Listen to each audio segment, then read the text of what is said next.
তুমি আমার দিকে এমন করে এগোচ্ছ কেন? বর বউয়ের দিকে কেন এগোই জানেন না আপনি? জানি, কিন্তু তুমি কি করতে চাইছো বলো? কারণ আমি আপনাকে আদর করতে চাই। আমার আদর চাই এখন। আমি তোমাকে বর হিসেবে মানি না, প্লিজ আমার কাছে এসো না। তোমাকে দেখে আমার ভয় লাগছে। আদর করলে তো ভয় একটু লাগবেই। আজকে যদি আদর করি পরে আর ভয় লাগবে না। কাছে আসেন না ভাবি। ঈশান, আমি তোমার ভাবি হই, প্লিজ এরকম কিছু করো না, তাহলে আমার অনেক ভয় লাগবে। আমি তোমাকে অনেক বিশ্বাস করি, প্লিজ আমার সাথে এমন কিছু করো না। ভাবি হতেন কিন্তু এখন আপনি আমার বউ। তাছাড়া আমি আপনাকে বউ হিসেবে মানি, তাহলে ভাবি হিসেবে মানব কেন? আর আপনি কি আমাকে বিয়ে করেছেন দেবর বলার জন্য? হ্যাঁ, আমি তোমাকে বর হিসেবে মানি না। তুমি একদম আমার সাথে উল্টাপাল্টা কিছু করবে না, তাহলে আমি সত্যি এখন চিৎকার করব আর কান্না করে দিব, বলবো তুমি আমার সাথে উল্টাপাল্টা কিছু করেছো। আপনার যা বলার আপনি বলতে পারেন, তাতে আমার কিচ্ছু যায় আসে না। এখন আপনি আমার বউ, আপনাকে আমি আদর করতে পারি। আর আপনি চিৎকার করলে তাতে খেয়েও আসবে না। সবাই ভাববে আপনি ব্যথা পাচ্ছেন, ওই জন্য চিৎকার করছেন। আচ্ছা, ভাইয়া কি আপনাকে আদর করেনি? নাকি যে আপনি ব্যথা পাবেন? নাকি আপনি এখনো ভার্জিন আছেন? আমার তো মনে হয় না। তার উপর আপনার যে সুন্দর ফিগার আর যে হট দেখতে, আপনি বিয়ের আগে তো আপনার বয়ফ্রেন্ডের সাথেই সব হয়ে যাওয়ার কথা। ছি ঈশান, তুমি এসব কি বলছো? তুমি এগুলো বলতে পারলে আমাকে? আমি না তোমার ভাবি হই? তুমি এগুলো আমাকে নিয়ে কি করে চিন্তা করতে পারো? পারো না, প্লিজ। আপনি আমাকে যা ভাবার ভাবতে পারেন। তাছাড়া আপনি তো দেখতে সত্যি অনেক হট অ্যান্ড সেক্সি। তাছাড়া ভাইয়ার সাথে আপনার কিছু না হলেও আপনার তো বয়ফ্রেন্ড ছিল, তাই না? তাহলে তার সাথে কিছু হয়নি? ঈশান, আমি কিন্তু তোমার ভাবি হই। তুমি আর একটা বার এসব উল্টাপাল্টা কথা বললে আমি তোমার গায়ে হাত তুলতে বাধ্য হব। সেটা কি খুব ভালো হবে? দেখেন, আপনি আমাকে যতই ভাবি বলে এড়িয়ে যাওয়ার চেষ্টা করেন, আমাকে দেবর সাজিয়ে দূরে সরিয়ে দেওয়ার চেষ্টা করেন, এখন তো আমি আপনার পর, তাহলে আপনি আমার থেকে দূরে সরে যাবেন কেন? আমি তো আপনাকে ভালোবাসি, এখন আপনার থেকে আদর পেতে চাই। তাহলে আপনি আমাকে আদর করতে দিবেন না কেন? নাকি আমি দেখতে খারাপ ভাবি বলেন? আপনি তো বলতেন যে বিয়েটা করে নেবেন, তাহলে এখন আপনি আমাকে মানতে চাইছেন না কেন? নাকি আমি কোনো বাজে কাজ করেছি যার জন্য আপনি আমাকে এমন করে দূরে সরিয়ে দিতে চাইছেন? ঈশান, আমি তোমার চিন্তা ভাবনা দেখে অবাক হয়ে যাচ্ছি। একে তো তুমি আমাকে নিয়ে এরকম বাজে চিন্তা ভাবনা পোষণ করো, তারপর এমন করে তুমি মাতলামি করতেছো। তুমি কি খেয়েছো আমাকে একটু বলবে? তোমার হাব ভাব দেখে আমার ভালো লাগছে না, তাই প্লিজ তুমি এমন কথা না বলে আমাকে বলো কি হয়েছে। আর তুমি তো বলেছিলে বিয়েটা করবে না, তাহলে হুটহাট বাসর ঘরে এসে এরকম করতে শুরু করেছো কেন? কি হয়েছে তোমার? নিজের বউয়ের থেকে কেউ দূরে সরে থাকতে পারে, আমিও পারবো না। তাছাড়া আপনাকে আমার প্রচণ্ড পরিমাণে ভালো লাগে, আর আজকে আপনাকে পুরো আমার বউয়ের মতো লাগতেছে। বউয়ের মতো কি, আপনি তো আমারই বউ। তাছাড়া চিন্তা ভাবনা পোষণ করার কি আছে, এখনকার মেয়েরা তো এরকমই। আর ভাইয়ার সাথে তো আপনার সবই হওয়ার কথা, কারণ 3টা মাস আপনার সাথে ভাইয়ার বিয়ে হয়েছিল। তাহলে আপনি কিভাবে ভার্জিন সেটা বলতে চাইছেন? তুমি আমাকে যেমনটা ভাবছো আমি অতটা বাজে মেয়ে নই। দেখো, তোমার ভাইয়া আমাকে বিয়ে করেছিল ঠিকই, কিন্তু সে অন্য কাউকে ভালোবাসতো। তোমার আব্বু তাকে ত্যায্য পুত্র করে দিয়েছিল দেখেই আমাদের বিয়ে দিয়েছিল। আমি বিয়ের 1 মাস পর জানতে পেরেছি তোমার ভাইয়া কারোর সাথে রিলেশনে আছে, কিন্তু তখনও আমাকে ইগনোর করে যেত। আমি তাকে বারবার মায়ে ফেলার চেষ্টা করেছি, কিন্তু সে আমাকে ভালোবাসেনি। আমি যখন বুঝতে পারলাম তখন বাসায় বলে দিই, আর তখন আব্বু আম্মু আমাকে বারণ করেছিল। তোমার বাসায় বলতেই আম্মু বলেছিল মেয়েদেরকে তার স্বামীকে আঁচলে বেঁধে রাখতে হয়। আমিও সেটাই চেষ্টা করেছিলাম, কিন্তু তার বিপরীত হবে তোমার ভাইয়া যে বাসা থেকে চলে যাবে, সেটা আমি ভাবতেই পারিনি।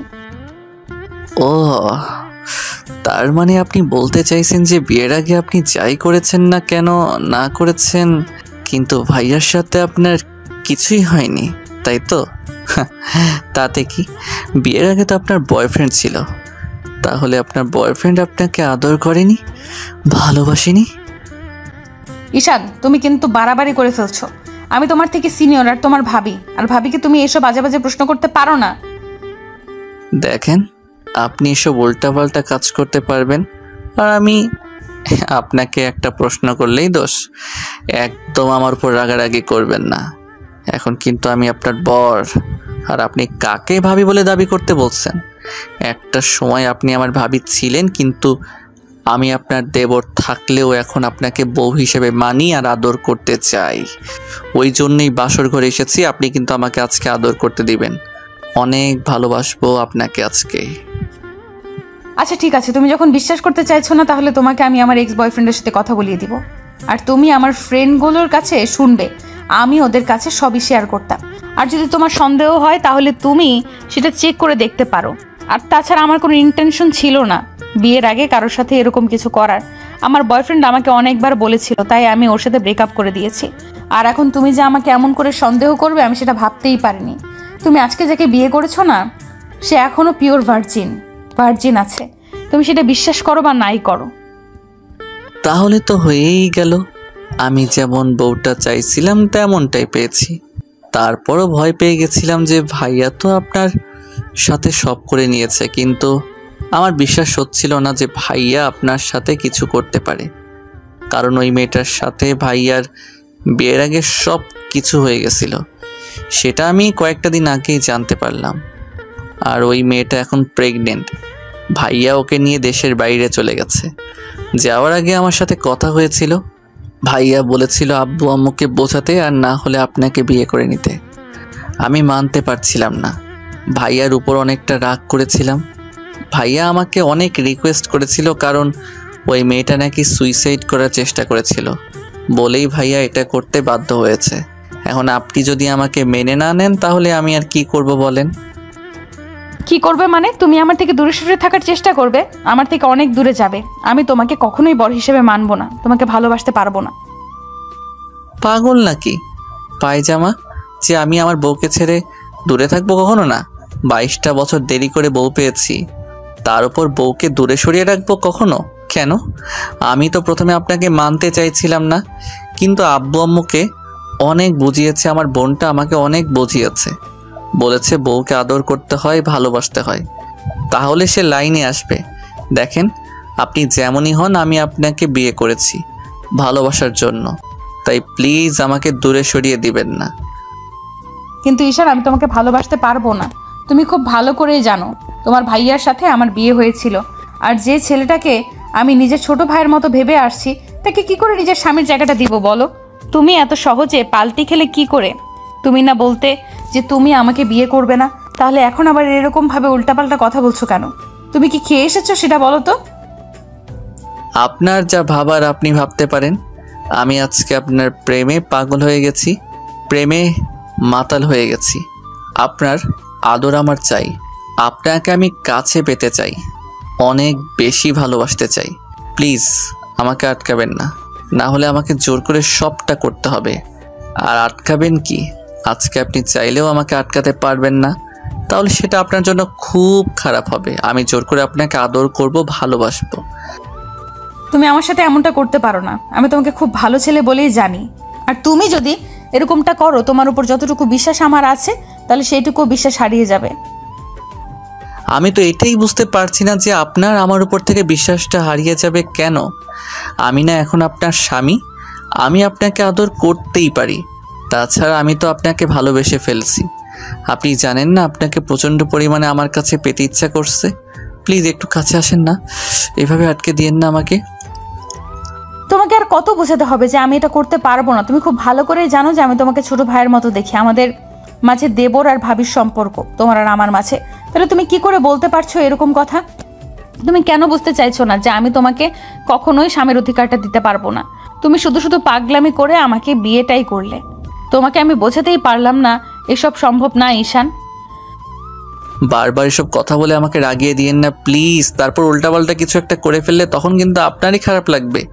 সেটা কি খুব বেশি ভালো হবে বলেন?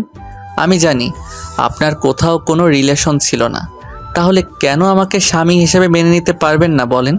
কি সমস্যা আপনার আমাকে মেনে নিতে?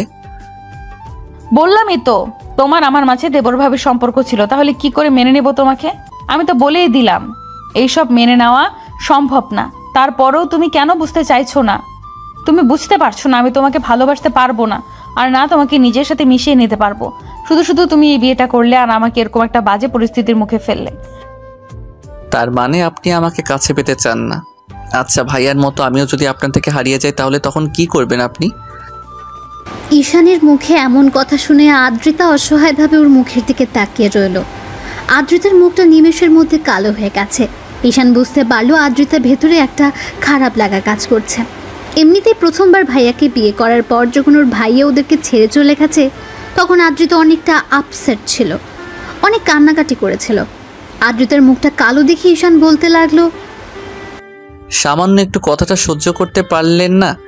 তাহলে যদি সবসময় এরকম ইগনোর করে দূরে সরিয়ে দেন তখন আমিও আপনার থেকে দূরে সরে যাব। যদি ভাইয়ার মতো অন্য কারো প্রতি আসক্ত হয়ে পড়ি সেটা মেনে নিতে পারবেন না। কখন আমাকে কাছে পাবেন না, তখন না শত চাইলেও আমাকে আর নিজের করে পাবেন না। ভালোবাসাটাকে আগলে রাখতে হয়, সেটা কি আপনি জানেন না? তাহলে ন্যাকামিটা করেন কেন? আদ্রিতা মাথা নিচু করে রইল। ঈশান দুলতে দুলতে একটা জায়গায় গিয়ে বসে পড়লো আর বলল, সত্যি করে একটা কথা বলেন তো, আমার কি দোষ ছিল এতে? আমার কি ইচ্ছে করে না নিজের বউকে ভালোবেসে কাছে টেনে নিতে, তাকে আদর করতে? নাকি তাকে কাছে পাওয়ার কোনো অধিকার আমার নেই বলেন? ঈশান আমি জানি আমার দোষ এটাই যে আমি আপনার জুনিয়র, আপনার দেবর ছিলাম। আপনার থেকে আমার মাত্র 3টা বছরের ডিফারেন্স, তাহলে কেন আপনি আমাকে ভালোবাসতে পারবেন না? কি এমন অন্যায় করেছি আমি যার জন্য আপনি আমাকে স্বামীর অধিকার দিতে পারবেন না? আচ্ছা, আপনি তো সময় নিলে পারেন, তারপরও আপনি সেটা করতে চাইছেন না। কি এমন সমস্যা আমার মধ্যে? আমি দেখতে খারাপ, বাজে ছেলে যার জন্য আপনি আমাকে ভালোবাসতে পারবেন না? তাহলে বিয়ে করেছিলেন কেন? আমার কি কোনো ইচ্ছা স্বপ্ন থাকতে পারে না? 22টা বছর ধরে নিজের মধ্যে ভালোবাসাটাকে জমিয়ে রেখেছি।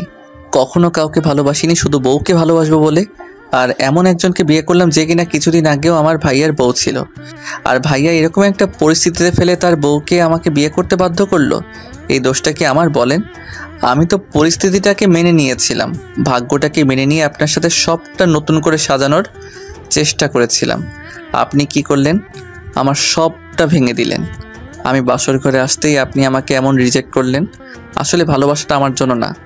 আমি যদি আর 10টা ছেলের মতো বকাটে হতাম তাহলে আপনি ঠিকই আমাকে ভালোবাসতেন। আমার মধ্যে না কোনো বাজে নেশা আছে, না কোনো মেয়ের সাথে আমি রিলেশনে আছি।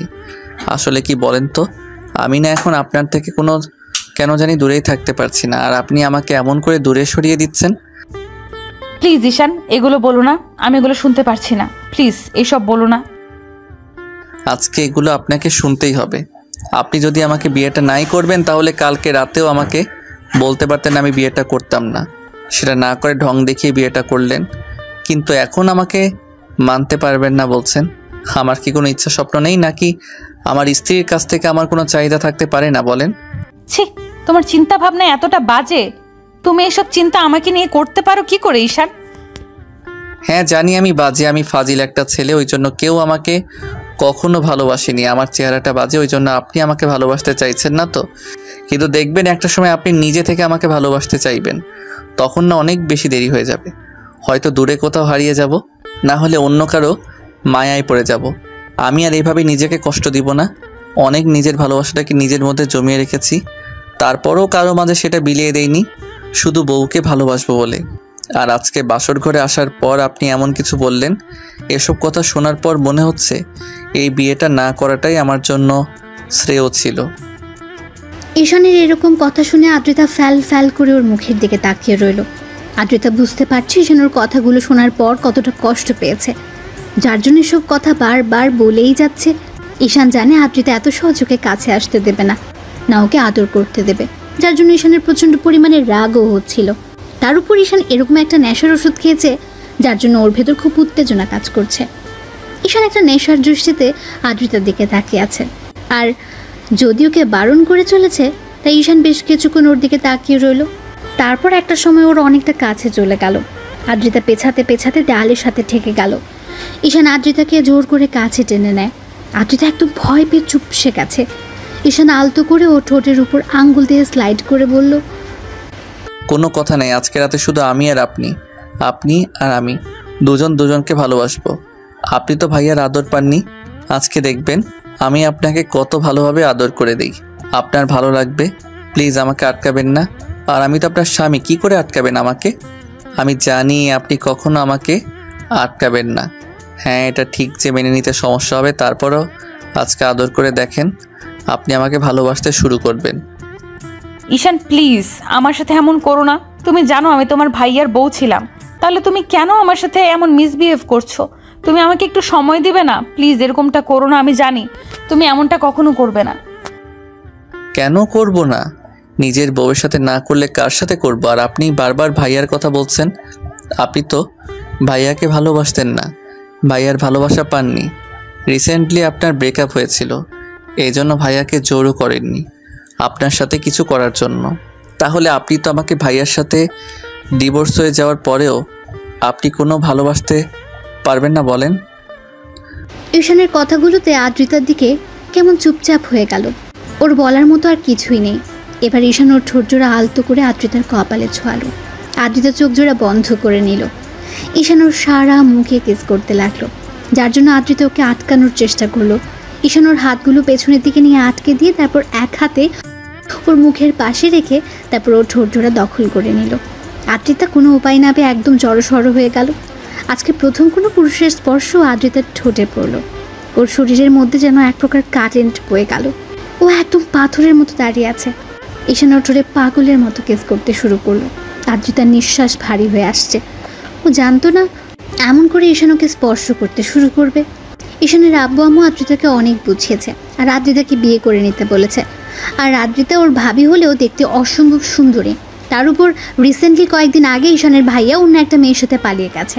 কারণ ঈশানের আব্বু যখন ভাইয়ার সম্পর্কে জানতে পারে ও অন্য কোথাও বিয়ে করেছে আর সেই মেয়েটা এখন প্রেগনেন্ট, মেয়েটা সুইসাইড করার চেষ্টা করেছে, তখন আব্বু ভাইয়াকে তেজ্যপুত্র করে দিতে চাইলে ভাইয়া ওই মেয়েটাকে নিয়ে দেশের বাইরে চলে যায়, যার জন্য ঈশান প্রচণ্ড পরিমাণে রেগে যায়। ওই রকম একটা কার্যকাণ্ডে আর শেষ পর্যন্ত সম্মান বাঁচানোর জন্য দায়িত্ব পড়ে ঈশানের ঘাড়ে। আর আদ্রিতাকে ঈশানের বিয়ে করতে হয়। ঈশান আর আদ্রিতা দুজনেই বারণ করছিল। তারপর একটা সময় আব্বু অনেক রিকোয়েস্ট করতে আর ঈশানের বোন ওকে বোঝাতেই ঈশান ভাবে বিয়েটা করেই নেবে। আব্বুর সম্মান বাঁচাতে আর রাতে যেন ওদের মাঝে কিছু একটা হয় তার জন্য ঈশানের ছোট বোন প্ল্যান করে ওকে একটা নেশার ওষুধ খাইয়ে দিয়েছিল, যেন আদ্রিতা ওকে ছেড়ে যেতে না পারে। কারণ আদ্রিতা বিয়েতে রাজি ছিল না, শুধু আব্বুর রিকোয়েস্টে রাজি হয়েছিল। ওরা চেয়েছিল ওদের জন্য একটা বেবি চলে আসে, সেটা খুব শীঘ্রই, আদ্রিতা যেন ওদের ছেড়ে যেতে না পারে। এজন্য আম্মু আর ঈশানের বোন ওকে দুধ খাওয়ানোর নামে দুধের সাথে মিশে একটা নেশার ওষুধ খাইয়ে দেয়। ওষুধটার কাজ শুরু করতে আরম্ভ করলে ঈশানের বোন ওকে বাসর ঘরে পাঠিয়ে দেয়। ঈশান বাসর ঘরে এসে দেখে আদ্রিতা বিছানার উপর গোমটা দিয়ে বসে আছে। তারপর যখন উঠে এসে ওকে সালাম করতে যায় তখন ঈশান ওকে উঠিয়ে নেয়। তারপর বুকের সাথে জড়িয়ে ধরতে আদ্রিতা ওকে ছেড়ে দিয়ে কিছুটা দূরে সরে গেল। তখন ঈশান আর আদ্রিতার মাঝে কি কথা হলো সেটা তো আপনারা জানতেই পারলেন। তো ঈশান আদ্রিতার ঠোঁট জোড়া ছেড়ে দিয়ে ওর সারা মুখে কিস করতে শুরু করে। তখন আদ্রিতা ওকে সরানোর জন্য বলতে শুরু করলো, ঈশান প্লিজ আমাকে ছেড়ে দাও, তুমি আমার সাথে এমনটা করতে পারো না। অন্তত তুমি তো আমাকে কয়েকটা দিন সময় দিবে, আমাকে একটু মানসিকভাবে প্রস্তুতি নেওয়ার জন্য। তুমি সেটা না করে এরকম করতেছো, প্লিজ আমাকে ছেড়ে দাও। মানসিকভাবে তৈরি হওয়ার জন্য অনেক সময় পাবেন। আজকে আমার আদর করতে ইচ্ছা করছে আপনাকে, আপনাকে কেউ আদর করেনি। আমি আমার ভার্জিন বউটাকে আজকে অনেক আদর করব, পরিপূর্ণতায় ভরিয়ে দেব। প্লিজ আমাকে বাধা দিয়েন না, তাহলে কিন্তু আপনারই কষ্ট হবে। আপনি আমার বুকের সাথে জড়িয়ে ধরে রাখেন, আমার সাথে রেসপন্স করেন, দেখেন আপনার ভালো লাগবে। আদ্রিতা কিছু বলে ওঠার আগে ঈশান ওকে কোলে তুলে নিল, তারপর ব্যাডে শুইয়ে দিল। আদ্রিতা কিছু বলার আগে ঈশান ওর সারা মুখে, নাকে, কানে, গলায় আর ঘাড়ে কিস করতে লাগলো। আর আদ্রিতা ভাবছে এই পাগলটাকে এখন কি করে শান্ত করবে, হয়তো পারবে না। আর এখন ঈশান ওর স্বামী, তাই চাইলে ওকে আটকানো সম্ভব না। আর আদ্রিতা ঈশানের শরীরের উত্তাপে বুঝতে পারছিল ও হয়তো নেশা করে এসেছে, না হলে যে ছেলেটা ওর সাথে ভালোভাবে কথাই বলতে পারতো না সে ছেলেটাই আজকে ওকে এমন করে স্পর্শ করছে। ঈশান পুরো মাতাল মাতাল হয়ে আছে। আর আদ্রিতা যদি এখন ওকে আটকানোর চেষ্টা করে তাহলে হয়তো প্রচণ্ড পরিমাণে রেগে যাবে, তাহলে ঈশান ওর সাথে সবটাই করতে পারে। তাই আদ্রিতা চুপ করে রইল। ঈশানও সুযোগ পেয়ে আদ্রিতাকে আদরের মাত্রা বাড়িয়ে দিল। আদ্রিতার নিঃশ্বাসটা ভারী হয়ে আসছে, ওর বুকটা ক্রমশ ওঠানামা করছিল। আদ্রিতার গরম নিঃশ্বাসের শব্দে ঈশান বুঝতে পারছিল ও প্রচণ্ড পরিমাণে উত্তেজিত হয়ে গেছে। তার উপর প্রথম কোনো পুরুষ ওকে স্পর্শ করেছে। ঈশান আদর করতে করতে নিচের দিকে নামলো। তারপর হুটহাট করে আদ্রিতার বুকের উপর থেকে শাড়ির আঁচলটা সরিয়ে দিতে ও চোখ জোড়া বন্ধ করে নিল। ঈশানও সাথে সাথে আদ্রিতার বুকের উপর ডিপলি কয়েকটা কিস করে দিল। ঈশানের স্পর্শে আদ্রিতার মধ্যে অজানা এক শিহরণ বয়ে গেল। ও প্রচণ্ড পরিমাণে কেঁপে উঠল। আদ্রিতা আর থাকতে না পেরে ঈশানকে বুকের সাথে খুব শক্ত করে চেপে ধরল। আদ্রিতা থেকে প্রথম কোনো রেসপন্স পেয়ে ঈশানও বুঝে গেল এখন আর আদ্রিতা চাইলে ওকে বাধা দিতে পারবে না। তাই ঈশান আদ্রিতার শরীর থেকে সব কাপড়গুলো সরিয়ে নিয়ে কিস করতে লাগলো। ঈশানের প্রতিটা স্পর্শে আদ্রিতা কেঁপে কেঁপে উঠছিল আর দুই হাত দিয়ে ঈশানের চুলগুলো আঁকড়ে ধরেছিল। ও অনেকটা উত্তেজিত হয়ে গেছে। এমন পাগল করা স্পর্শগুলো আদ্রিতা সহ্য করতে না পেরে দাঁত দিয়েও ঠোঁটজোড়া কামড়ে ধরল। আদ্রিতা রেসপন্স না করলেও ঈশানকে আর আটকানোর চেষ্টা করছে না। ঈশান পুরো উত্তেজিত হয়ে গেছে। তারপর একটা সময় নিজেও শরীর থেকে সবটা খুলে ফেলল। তারপর আদ্রিতাকে আবার আদর করতে শুরু করলো। ঈশানের আদরের মাত্রাটা আস্তে আস্তে দ্বিগুণ হয়ে যাচ্ছে। আদ্রিতার থাকতে না পেরে রেসপন্স দিতে আরম্ভ করলো। তো একটা সময় ঈশান কিস করতে করতে আদ্রিতার নাভি অবধি চলে গেল। তারপর নাভি থেকে বেশ কিছুক্ষণ করে তাকিয়ে রইল। আদ্রিতার কিউট আর হট নাভিটা ঈশানকে আরো উত্তেজিত করে দিচ্ছিল। ঈশানের স্পর্শ না পেয়ে আদ্রিতা চোখ খুলল। ঈশান ট্যাপ ট্যাপ করে ওর নাভিটার দিকে তাকিয়ে আছে। এবার ঈশান আদ্রিতার মুখের দিকে তাকালো। তখন ও বলল, কি দেখো এমন করে? আপনার নাভিটা না অনেক কিউট আর হট, আর নাভির পাশের তিলটা না এত বেশি হট লাগছে যার জন্য আদর করে ভরিয়ে দিতে ইচ্ছা করছে। আদ্রিতা উত্তেজনার ঘোরেও ঈশানের কথাতে লজ্জা পেয়ে পুরো লাল হয়ে গেল। ও কিছু বুঝে ওঠার আগে ঈশান নাভিতে নাক ডুবিয়ে দিল। আদ্রিতা এবার ঘন ঘন নিঃশ্বাস ফেলতে লাগলো। ও বারবার ঈশানের চুলগুলো শক্ত করে দু হাত দিয়ে খামচে ধরেছে। পুরো রুমটা জুড়ে শুধু দুজনের নিঃশ্বাসের শব্দটাই ভেসে বেড়াচ্ছে। ঈশান আদ্রিতার নাভিতে কয়েকটা ডিপ কিস করলো আর সাথে অসংখ্য লাভ বাইট দিল। তাতে আদ্রিতা ঈশানকে আরো শক্ত করে ওর নাভির সাথে চেপে ধরলো। তারপর ঈশানও আর দেরি না করে আদ্রিতাকে ভালোবাসার গভীর স্পর্শ দিতে লাগলো। ওর প্রথম স্পর্শটা পেতে আদ্রিতা একদম শিউরে উঠলো আর ওকে শক্ত করে আঁকড়ে ধরলো। আদ্রিতার নখগুলো ঈশানের পিঠে বসে যাচ্ছে, সেদিকে ওর কোনো খেয়াল নেই। ঈশান শুধু ওকে স্পর্শের উপর স্পর্শ দিয়ে যাচ্ছে আর পুরো রুমটা জুড়ে শুধু দুষ্টু মিষ্টি কিছু শব্দ ভেসে বেড়াতে লাগলো। আর আদ্রিতা না চাইতে ওর দেবর জুনিয়র মাতাল বরটাকে নিজের বুকের সাথে জড়িয়ে নিচ্ছে। তারপর একটা সময় ঈশান ক্লান্ত হয়ে আদ্রিতার বুকে মাথা দিয়ে ওকে জড়িয়ে ধরে ঘুমিয়ে পড়লো। আদ্রিতা কেমন যেন ওর মুখের দিকে তাকিয়ে রইল। তারপর দুজনের উন্মুক্ত শরীর দিকে তাকিয়ে তারপর কোনো রকম একটা চাদর টেনে দিয়ে ঈশানকে ওভাবেই জড়িয়ে ধরে রেখে ওর চুলের মধ্যে এক হাত নিয়ে খেলা করতে লাগলো আর চোখের জল ফেলতে লাগলো। আদ্রিতা ভাবতেও পারেনি আজকে ওর লাইফে এমন কিছু ঘটে যাবে। ভেবেছিল ঈশান হয়তো ওর কথাটা মানবে, কিন্তু ঈশান নেশা করে আসছে সেটাও জানতো না। আর তারপর ওর সাথে এমন কিছু করবে সেটা ধারণারও বাইরে ছিল। আদ্রিতা সারাটা রাত আর ঈশানকে সরানোর চেষ্টা করছিল না। ওর মনে শুধু একটু আগে ঈশানের বলা কথাগুলো মনে পড়তে ভাবছিল, ঈশান তো ঠিকই বলেছে, ও তো এখন আমার স্বামী। আমি চাই বা না চাই ওকে আমার মেনে নিতেই হবে। আজকে হোক বা কালকে হোক ও তো আমাকে ভালোবাসবেই। তাছাড়া ও আমার থেকে ওর এইটুকু ডিজার্ভ করতেই পারে, এটা সাধারণ বিষয়। তাহলে আমি কেন ওকে এরকম রিয়্যাক্ট করছি? এই জন্যই কি ওকে মেনে নিতে পারছি না? কারণ ও আমার দেবর ছিল, আমার বরের ছোট ভাই ছিল। কিন্তু এখন তো ওই মানুষটার সাথে আমার কোনো সম্পর্ক নেই। যে আমাকে ঠকিয়েছে তার জন্য আমি অন্যের ভালোবাসাটা কেন নষ্ট করব?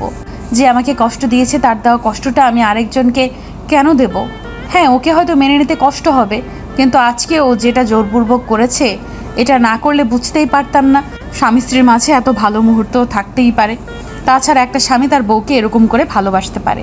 আর যখন আমার কাছে আসলো তখন এত বেশি অস্বস্তি লাগছিল, তাহলে এখন এরকমটা হচ্ছে কেন? ও আমার বুকে শুয়ে আছে, তারপরও তো আমি ওকে সরিয়ে দিচ্ছি না, তাহলে কি আমি ওকে ভালোবাসতে পারবো? আচ্ছা, যখন আমাকে আদর করছিল তখন তো আমি ওকে সরিয়ে দিতে পারলাম না। কি করব, আমি তো কিছুই বুঝতে পারছি না।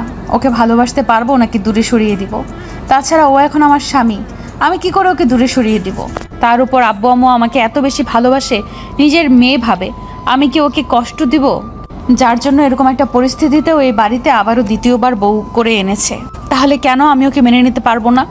এত ভালোবাসা যারা আমাকে দিয়েছে তাদের ছেলেকে আমি কি করে কষ্ট দিব? আদ্রিতা এরকম করে ভাবছিল, ওর চোখ দিয়ে পানি পড়ছে। ভাবতে ভাবতে অনেকটা রাত গভীর হয়ে যায়, আর আদ্রিতাও ঈশানকে বুকে নিয়ে ঘুমিয়ে পড়ে। পরদিন জানালার গ্লাস ভেদ করে ভোরের মিষ্টি রোদের আলো এসে আদ্রিতার মুখে পড়ল।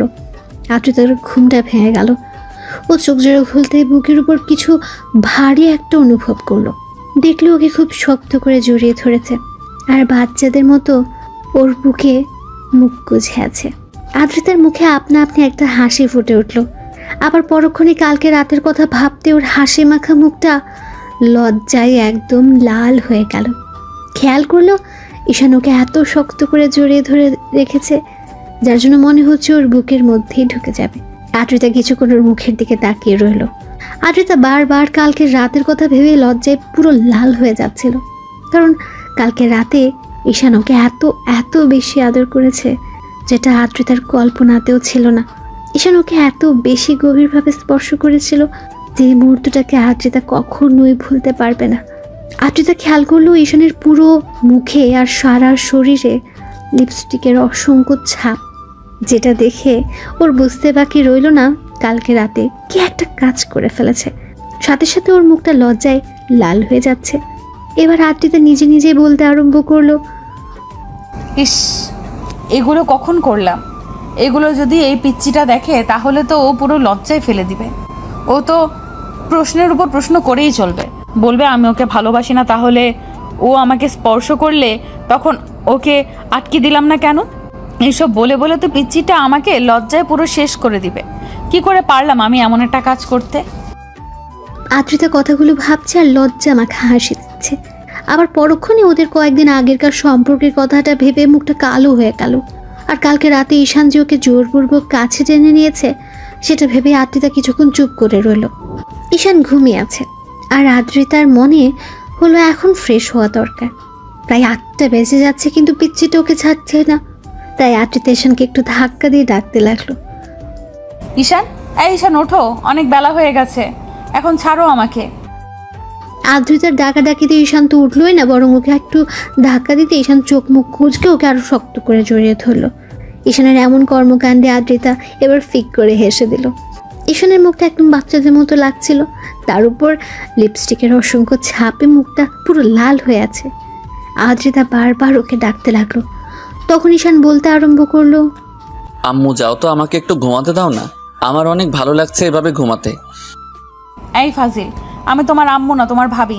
ছাড়ো আমাকে, তুমি ঘুমাও, আমাকে অন্তত যেতে দাও। ঈশান আর কোনো কথা বলল না, তাই আদ্রিতা ওকে জোর করে ছাড়িয়ে নিল। তখন ঈশান কিছু একটা খুঁজতে লাগলো। আদ্রিতা কোল বালিশটাকে এগিয়ে দিলে ঈশান কোল বালিশটা জড়িয়ে ধরলো। আদ্রিতা বিছানা ছাড়তে বুঝতে পারলো শরীরে কিছু নেই, তাই কোনো রকম একটা চাদর পেয়েছি, তারপর ওয়াশরুমে চলে গেল। আদ্রিতা ওয়াশরুমে গিয়ে কিছুক্ষণ বেসিনের সামনে দাঁড়িয়ে নিজেকে দেখতে লাগলো। আদ্রিতা খেয়াল করলো ওর ঘাড়ে আর গলায় অসংখ্য কামড়ের দাগ, যার জন্য ওর প্রচণ্ড লজ্জা লাগছিল। আবার যখনই মনে হচ্ছিল কামড়গুলো ওর জুনিয়র বরটা দিয়েছে, দুদিন আগেও যে ওকে ভাবি বলে ডেকেছে, আর কালকে রাতে সেই জুনিয়র দেবটাই ওকে এত বেশি ভালোবেসেছে। ঈশান আদ্রিতার পূর্বের সম্পর্কের কথাটা মনে হতে ওর মুখটা কালো হয়ে গেল। আদ্রিতা একটা দোটানার মধ্যে আছে। একবার মনে হচ্ছিল ঈশানকে মেনে নিতে পারবে, আবার পরক্ষণে মনে হচ্ছিল হয়তো মানতে পারবে না। আদ্রিতা শাওয়ার নিচ্ছে আর ভাবছে, আচ্ছা ঈশান, এখন থেকে কি রোজ এমন করে আদর দিবে, নাকি কালকে নেশার ঘরে আসছিল বলে এরকম একটা কাজ করেছো? আদ্রিতা কথাগুলো ভেবে পুরো পাগল হয়ে যাচ্ছে। শাওয়ার নেওয়া শেষ করে বেরিয়ে আসলো সে। ঈশান এখনো ঘুমোচ্ছে। আদ্রিতা প্রথমবারের মতো একটা শাড়ি পরে রেডি হয়ে নিল। তারপর নিচে আসতে দেখলো আম্মু আর কাজের লোকটা রান্না করছে। তখন আম্মুর পাশে দাঁড়াতে আম্মু ওর দিকে তাকিয়ে একটু মুচকি হেসে বলতে লাগলো, কি হলো মামুনি, এত সকালে তুমি রান্নাঘরে আসলে যে? আম্মু রোজই তো আসি, তাহলে আজকে আর নতুন কি হলো? কিন্তু আজকে এসব জিজ্ঞেস করছো যে? জিজ্ঞেস করবো না? কালকেই তোমাদের বিয়েটা হলো আর তুমি আজকেই রান্নাঘরে চলে আসছো। আম্মুর কথাতে আদ্রিতার মুখটা কালো হয়ে গেল। মনে পড়ে গেল ঈশানের ভাইয়ার বউ হয়ে প্রথম যেদিন এ বাড়িতে এসেছিল। পরদিন সকালে আজকের মতো রান্নাঘরে আসছিল। আম্মু ওকে বকা দিয়েছিল। কথাগুলো মনে পড়তে আদ্রিতার মুখটা কালো হয়ে গেল। আম্মু বিষয়টা বুঝতে পেরে আর কিছুই বলল না। আদ্রিতা বলতে লাগলো, আম্মু প্রথম দিন তো এইভাবেই রান্নাঘরে এসেছিলাম, তাহলে আজকে আবার নতুন কি হলো? তাছাড়া এমন না যে আমি এই বাসায় নতুন বউ হয়ে আসছি তাই রান্নাঘরে আসতে পারবো না। মামুনি, সেটা ঠিক আছে, কিন্তু কালকেই তো তোমাদের বিয়ে হলো, তুমি এমন করে বলছো কেন? দেখো মামুনি, যেভাবেই তোমাদের বিয়েটা হোক, তারপরও সবেমাত্র বিয়েটা হলো, তাই তুমি আমাদের বাড়ির আবারও সেই নতুন বউ, তাই এরকম ভাবার কোনো কারণ নেই। তুমি রুমে যাও, ঈশানকে ডেকে উঠাও। ও কি ঘুমাচ্ছে নাকি উঠেছে? আদ্রিতার বারবার মনে হচ্ছে ঠিক এই কথাগুলো আম্মু প্রথমবার ওর বিয়ের পর বলেছিল, আর আজকেও এমনটা বলছে। আদ্রিতা বেশ কিছুক্ষণ চুপচাপ থেকে রুমে চলে গেল। ঈশান এখনো ঘুমোচ্ছে। আদ্রিতা ওকে আর ডিস্টার্ব করলো না, গিয়ে সোফায় বসলো আর ঈশানের মুখের দিকে তাকিয়ে রইল। ঈশান বারবার বালিশের এপাশ ওপাশ করছে। ওর শরীরে কালকে রাতের আদ্রিতার দেওয়া লিপস্টিকের ছাপগুলো এখনো স্পষ্ট, যার জন্য আদ্রিতাকে বারবার লজ্জায় পড়তে হচ্ছে। আদ্রিতা এক ধ্যানে ওর জুনিয়র বরটার মুখের দিকে কতক্ষণ যে তাকিয়েছিল ঠিক নেই। তারপর হুঁশ ফিরতেই বুঝতে পারলো 9টা বেজে গেছে। বুঝতেই পারিনি কখন এতটা সময় পার হয়ে গেছে। এরই মাঝে আম্মুর ডাক পড়লো, ওদের নিচে যেতে বলছে। আদ্রিতা হুড়ুহুড়ি করে এসে ঈশানের পাশে বসে ওকে ডাকতে লাগলো, এই ঈশান, ঈশান ওঠো, দেখো কত বেলা হয়ে গেছে। এত বেলা অবধি শুয়ে থাকলে সবাই কি ভাববে বলো? ঈশানের ঘুমটা যেন ভাঙতেই চাইছে না, তাই আদ্রিতা একটু জোরে সোরে ধাক্কা দিল। ঈশান তাড়াহুড়ো করে উঠে বসলো। খেয়াল করলো আদ্রিতা ড্যাব ড্যাব করে ওর দিকে তাকিয়ে আছে।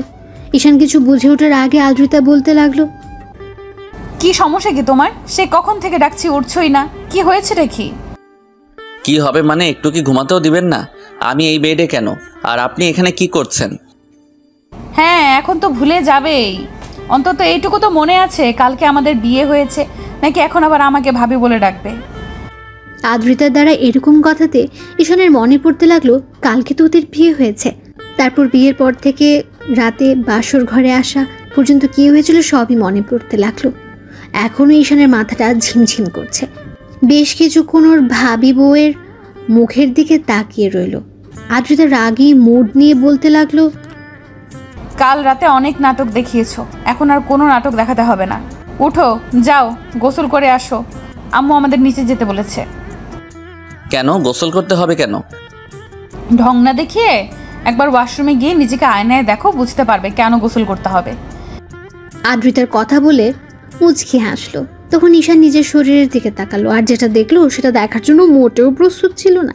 ঈশান চাদরটা একটু শরীরে থেকে সরিয়ে দেখলো অসংখ্য লিপস্টিকের ছাপ লেগে আছে, তার উপর শরীরে কিছুই নেই।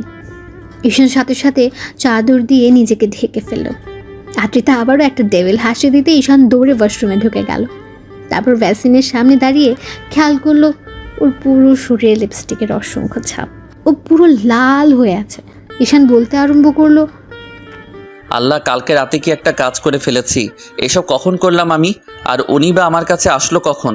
বিয়ে তো হয়েছিল সেটা মনে আছে, তারপর রুমে যখন আসলাম কেমন যেন মাথাটা ঝিমঝিম করছিল, তারপর তো আর কিছু মনে নেই। ঈশান অনেকক্ষণ যাবৎ মনে করার চেষ্টা করলো, কিন্তু পারল না। তারপর শাওয়ার নিয়ে বের হতে খেয়াল করলো আদ্রিতা ওর জন্য ড্রেস নিয়ে বসে আছে। ঈশান আসতে দেখলে আদ্রিতা ড্যাব ড্যাব করে ওর দিকে তাকিয়ে আছে।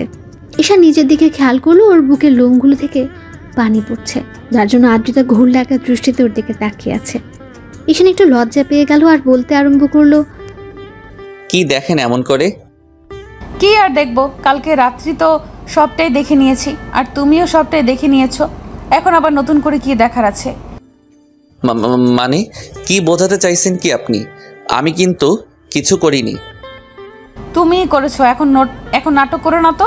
আচ্ছা সত্যি করে একটা কথা বলো তো, কালকে রাতে কি খেয়েছিলে, কি হয়েছিল তোমার, ওরকম মাতলামি করছিলে কেন? আদ্রিতার মুখে এমন কথা শুনে ঈশান ধপাস করে বিছানায় বসে পড়ল। ওর মনে হতে লাগলো যে হয়তো কিছু একটা খেয়েছিল। ঈশান ভাবতে লাগলো কি খেয়েছিল। তারপর হুটহাট করে মনে হতে লাগলো যে রুমে আসার আগে ওর বোনকে 1 গ্লাস দুধ খাইয়ে দিয়েছিল, আর দুধের সাথে হয়তো কিছু একটা ছিল, কারণ দুধটা খাওয়ার পর থেকে মাথাটা কেমন ঝিমঝিম করছিল। ঈশানের মনে হতে লাগলো শেষ পর্যন্ত ছোট বোনের সাথে এমনটা করলো। তাই ঈশান বেশ কিছুক্ষণ বসে থেকে বলতে লাগলো, আসলে কালকে একটু ড্রিঙ্কস করেছিলাম, ওই জন্য হয়তো এরকমটা হয়েছে। ছি, কি বলো এগুলো? তুমি আবার ছাইপাশ খাওয়া শুরু করেছো কবে থেকে?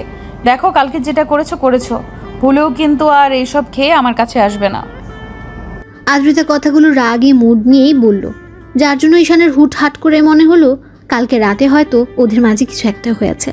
না হলে আদ্রিতা ওর সাথে কেমন অধিকার খাটাতে শুরু করেছে। তার উপর শরীরে লিপস্টিকের ছাপ দেখে ঈশান বুঝে গেছে কিছুটা একটা হয়েছে, আর যেটা হয়েছে সেটা ঈশান হয়তো মনে করতে পারছে না, কিন্তু খুব গভীর একটা সম্পর্ক ওদের মাঝে স্থাপন হয়েছে। তাই ঈশান বলতে লাগলো, আচ্ছা ঠিক আছে, ওগুলো খেয়ে আসবো না, এমনি তো আপনার কাছে আসতে পারি, তাই না? বলে ঈশান একটু মুচকে হাসলো। তখন আদ্রিতা কেমন করে যেন ওর দিকে তাকিয়ে রইল। তো আদ্রিতা লজ্জায় আর কথা বলতে পারলো না। ঈশান রেডি হয়ে নিতে চলে গেল, আদ্রিতাও পেছন পেছন গেল। তারপর সিঁড়ির কাছে আসতেই দুজন একসাথে নামলো। দুজন খাবার টেবিলের সামনে আসলো। ঈশান চেয়ার টেনে বসলো, আর আদ্রিতাকে দাঁড়িয়ে থাকতে দেখে আম্মু ওকে ইশারায় ঈশানের পাশে বসতে বলল। আদ্রিতাও বসলো। এবার ঈশান খেয়াল করলো ওর ছোট বোন মিহি কেমন করে যেন ওর দিকে তাকিয়ে আছে আর মুচকি মুচকি হাসছে। তখন ঈশান ভাবলো, কি মনে করেছিস আমি কিছুই বুঝতে পারিনি? তোর জন্য সব হয়েছে। তুই উল্টাপাল্টা জিনিস খাইয়ে দিয়েছিস আমাকে, আর যার জন্য ভাবির সাথে আমি এমন একটা কাজ করেছি। কি লজ্জায় পড়তে হলো। যতই উনি আমার বউ হোক, কিন্তু প্রথম দিনে এরকম একটা কাজ করে ফেললাম। হয়তো জোরপূর্বক ওনার সাথে সবটা করেছি, যার জন্য উনি এমন রাগ দেখাচ্ছে। তো সবাই খাওয়া শুরু করলো। তখন আম্মু বলতে আরম্ভ করলো, আপু শোনো, খাওয়া দাওয়া করে কোথাও বের হতে হবে না। তুমি এক কাজ করো, আদ্রিতা মামুনিকে নিয়ে শ্বশুর বাড়ি থেকে ঘুরে আসো। শ্বশুর বাড়ির কথাটা শুনে ঈশান বিষম গেল আর কাশতে আরম্ভ করলো। তখন আদ্রিতা তাড়াহুড়ো করে ওর দিকে 1 গ্লাস পানি এগিয়ে দিতে লাগলো, আর মিহি বলতে লাগলো, দেখেছো আম্মু, এমনিতে কত ভালোবাসা, 8 দিন পরেই আসে। ভাইয়া শ্বশুরবাড়ির কথাটা শুনে তুই বিষম খেলি কেন? এত অবাক হওয়ার কি আছে? আদ্রিতা ঈশানকে পানি খাওয়াতে ব্যস্ত ছিল। ঈশান পানিটা খেয়ে মিহির দিকে রাগে চোখে তাকিয়ে রইল। তখন মিহি বলল, আমি বলছি যে বিয়ের 2য় দিন তো শ্বশুরবাড়িতে থাকতে হয়, তাই না? তাহলে যাবে না কেন? ভাবি তুমি একটু ভাইয়াকে বলো না। আদ্রিতার সামনে কি বলবে এটা তো স্বাভাবিক বিষয়।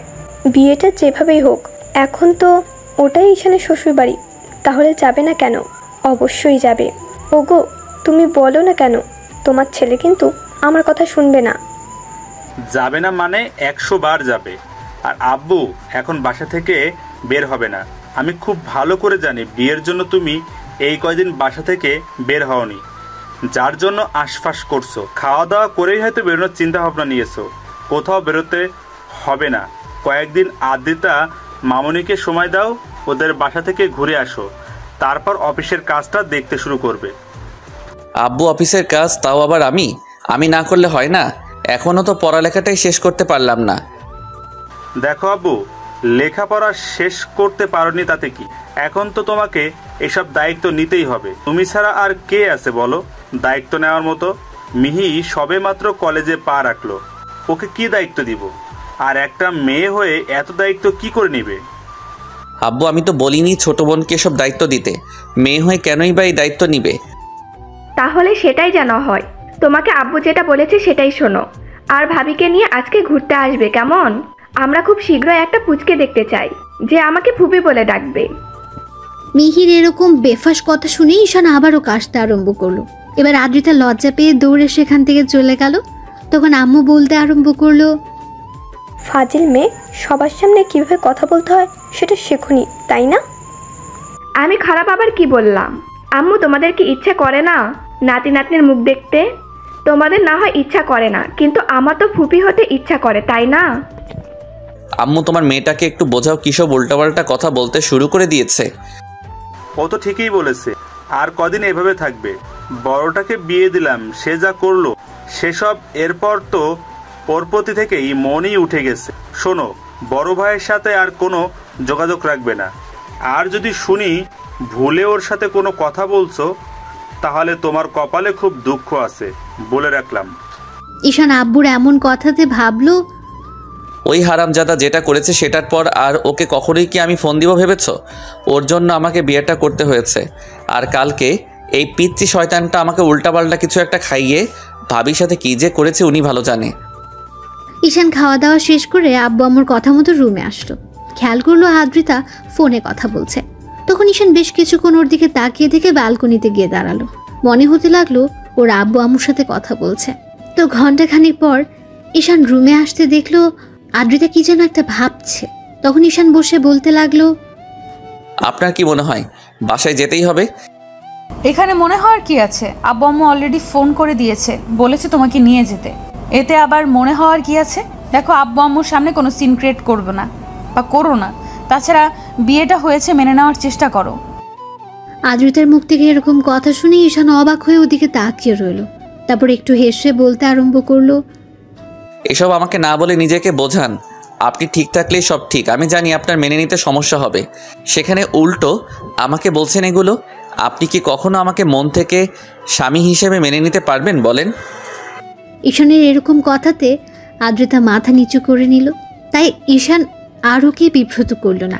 দুপুরে খাওয়া দাওয়া করে আদ্রিতাদের বাসার উদ্দেশ্যে বেরিয়ে পড়লো তারা। তারপর পৌঁছায় কলিং বেল দিতে আম্মু দরজা খুলে দিলে দুজনে আব্বু আম্মুর সাথে বেশ কিছুক্ষণ কথা বললো। আদ্রিতার আম্মু ওকে বললো ঈশানকে রুমে নিয়ে যেতে। দুজনে রুমে আসলো আর ঈশান বিছানায় ধপাস করে শুয়ে পড়লো। আর আদ্রিতা বলতে লাগলো, কি হলো, শুয়ে পড়লে যে? শরীর খারাপ লাগছে তোমার? বাহ, বরের জন্য এত মন কাঁদে ভাবতেই পারছি না কেউ আমার জন্য এতটা কেয়ারিং হতে পারে, এতটা বেশি টেনশন করে আমাকে নিয়ে। সবসময় এরকমভাবে কথা না বললে হয় না? বিয়ের আগেও এরকমভাবে কথা বলেছো আর এখনো বলছো। বিয়ের আগে আবার এসব কথা কখন বললাম? তাছাড়া বিয়ের আগের ঘটনা আর এখনকার ঘটনা তো আলাদা, তাই না? তখন আপনি আমার ভাবি ছিলেন আর আমি দেবর, আর এখন তো আমরা স্বামী স্ত্রী। তাহলে এগুলো বলা না বলার মধ্যে তো অনেক তফাৎ ছিল, তাই না? বিয়ে করছো, বাট বিয়েটা তুমি মানো না, আমি মানি। তাহলে কেন এইসব কথা বলছো? হ্যাঁ, আদ্রিতা রাগের মাথায় কথাটা বলে ফেললো আর মুখ ফসকে বেফাস অবস্থাতেই কথাটা বলে ফেললো, যার জন্য নিমেষের মাঝে ঈশানের মুখটা কালো হয়ে গেল। ঈশান ভেবেছিল কালকে রাতে যেটা হয়েছে এরপর হয়তো আজকে ওকে এসব কথা বলাতে দূরে থাকে কখনো ইগনোর করতে পারবে না। এখন ঈশান না চাইলেও আদ্রিতা মনে প্রাণে চাইবে ও যেন আদ্রিতার কাছে এসে ওকে এমন করে ভালোবাসে। কিন্তু আদ্রিতার এরকম একটা কথা শোনার পর ঈশান ওর মুখের দিকে তাকিয়ে রইল। তারপর বলতে লাগলো, হ্যাঁ, ঠিকই বলেছেন। আমি চাইলেও তো আর হবে না, আপনাকে তো আমাকে মন থেকে মানতে হবে। জানি না মানতে পারবেন কি না। আদ্রিতাকে দেওয়ার মতো কোনো উত্তর নেই, তাই চুপ করে ওর মুখের দিকে কিছুক্ষণ তাকিয়ে রইল। ঈশান বাকিটা বিকাল ব্যালকনিতে দাঁড়িয়ে ফোন চালিয়ে কাটিয়ে দিল। সন্ধ্যা হতেই আদ্রিতার আপু বাসায় আসতে ঈশান গিয়ে ওনার সাথে কিছুক্ষণ কথা বলল। ওরা ঈশানকে অনেকক্ষণ যাবৎ বোঝালো আর বলল আদ্রিতা একটু রাগী, তাই ওকে মেনে নিতে সময় লাগবে। রাতে খাওয়া দাওয়া শেষ করে আবার কিছুক্ষণ আড্ডা দিয়ে ঈশান রুমে আসলো। তারপর খেয়াল করলো আদ্রিতা রুমে এসে শুয়ে আছে। ঈশান বেশ কিছুক্ষণ চুপ করে থেকে তারপর বিছানার একপাশে শুতে আদ্রিতা উল্টো পাশ ফিরে শুলো। আর আদ্রিতা ভাবতে লাগলো ঈশান এরকম কেন করছে। তারপর কিছুক্ষণ যেতে ঈশান নিজে নিজেই বলতে লাগলো, আপনি ওই দিক ফিরে শুয়ে আছেন কেন? আমার দিকে কি একটু তাকাতে পারেন না? নাকি খুব বেশি লজ্জা পাচ্ছেন আপনি? কেন তোমাকে দেখে লজ্জা পেতে হবে? কেন তুমি কি বাঘ নাকি ভাল্লুক যে লজ্জা পেতে হবে? লজ্জা না পেলে তো এভাবে উল্টো দিকে ঘুরে থাকতে না, তাই মনে হচ্ছে আপনি হয়তো লজ্জা পাচ্ছেন। আচ্ছা, সত্যি করে একটা কথা বলেন তো, আপনি ওই দিকে ঘুরে আছেন কেন? আর এখন তো আমি আপনার স্বামী, আপনি আমার কাছে আসতেই পারেন, আর আমি তো আপনাকে কাছে পেতেই পারি, তাই না? ঈশানের এরকম কথাতে আদ্রিতা কিছুক্ষণ চুপ করে রইল। একটা সময় ঈশান একটু এগিয়ে যেতে আদ্রিতা চোখ বড় বড় করে ওর দিকে তাকালো। তখন ঈশান ওকে আলতো করে জড়িয়ে ধরতে আদ্রিতা কেমন যেন নিজেকে ছাড়িয়ে নেওয়ার চেষ্টা করলো। তখন ঈশান বলতে লাগলো, কি হলো, নিজেকে ছাড়িয়ে নিলেন যে? এখন তো আমার অধিকার আছে, যেখানে আমি লজ্জা পাচ্ছি না আপনার থেকে জুনিয়র হয়ে, সেখানে আপনি কেন আমার থেকে দূরে সরে যাচ্ছেন? জানি না, তবে আমার কাছে এগুলো অস্বস্তি লাগছে। আমি এগুলো নিতে পারছি না, জাস্ট অসহ্য লাগছে। তারপরেও তুমি কেন এরকম করছো? আদ্রিতার প্রত্যেকটা কথাতে ঈশান প্রচণ্ড পরিমাণে কষ্ট পায়। ও একটু আগাগোড়া ইমোশনাল, তাই কিছুক্ষণ চুপ করে থেকে একটু হাসার চেষ্টা করে বলল, কি বলছেন এগুলো? এখন তো আমি আপনার স্বামী। এখন আপনার অস্বস্তি লাগলেও সবটা সহ্য করে নিতে হবে। এমন না যে ভাইয়ার সাথে আপনার সব হয়েছে যার জন্য আপনি আমার কাছে আসতে পারবেন না। আপনার অস্বস্তি ফিল হবে। ভাইয়ার সাথে আপনার নামে মাত্র বিয়ে হয়েছিল, তাহলে সেই সম্পর্কটা ভুলে যেতে পারবেন না কেন? এমন না যে আপনার অন্য কারোর সাথে রিলেশন আছে যার জন্য আপনি এরকম করে আমাকে সবসময় দূরে রাখবেন। কি সমস্যা কি আপনার? ঈশানের এরকম কথাতে আদ্রিতা ঠাস করে ওর গালে একটা থাপ্পড় বসিয়ে দিল। সাথে সাথে ঈশান উঠে বসলো আর কিছুক্ষণ ওর দিকে তাকিয়ে থেকে আবার স্বাভাবিক হওয়ার চেষ্টা করে বলল, স্বামীর গায়ে হাত তুললেন শেষ পর্যন্ত? হ্যাঁ, হয়তো আপনার থেকে জুনিয়র, কিন্তু স্ত্রীর কাছে স্বামী কখনো জুনিয়র হয় না। তাহলে আপনি আমার গায়ে হাত তুলেন কোন অপরাধে? তোমার সাহস কি করে হয় এসব বাজে বাজে কথা বলার?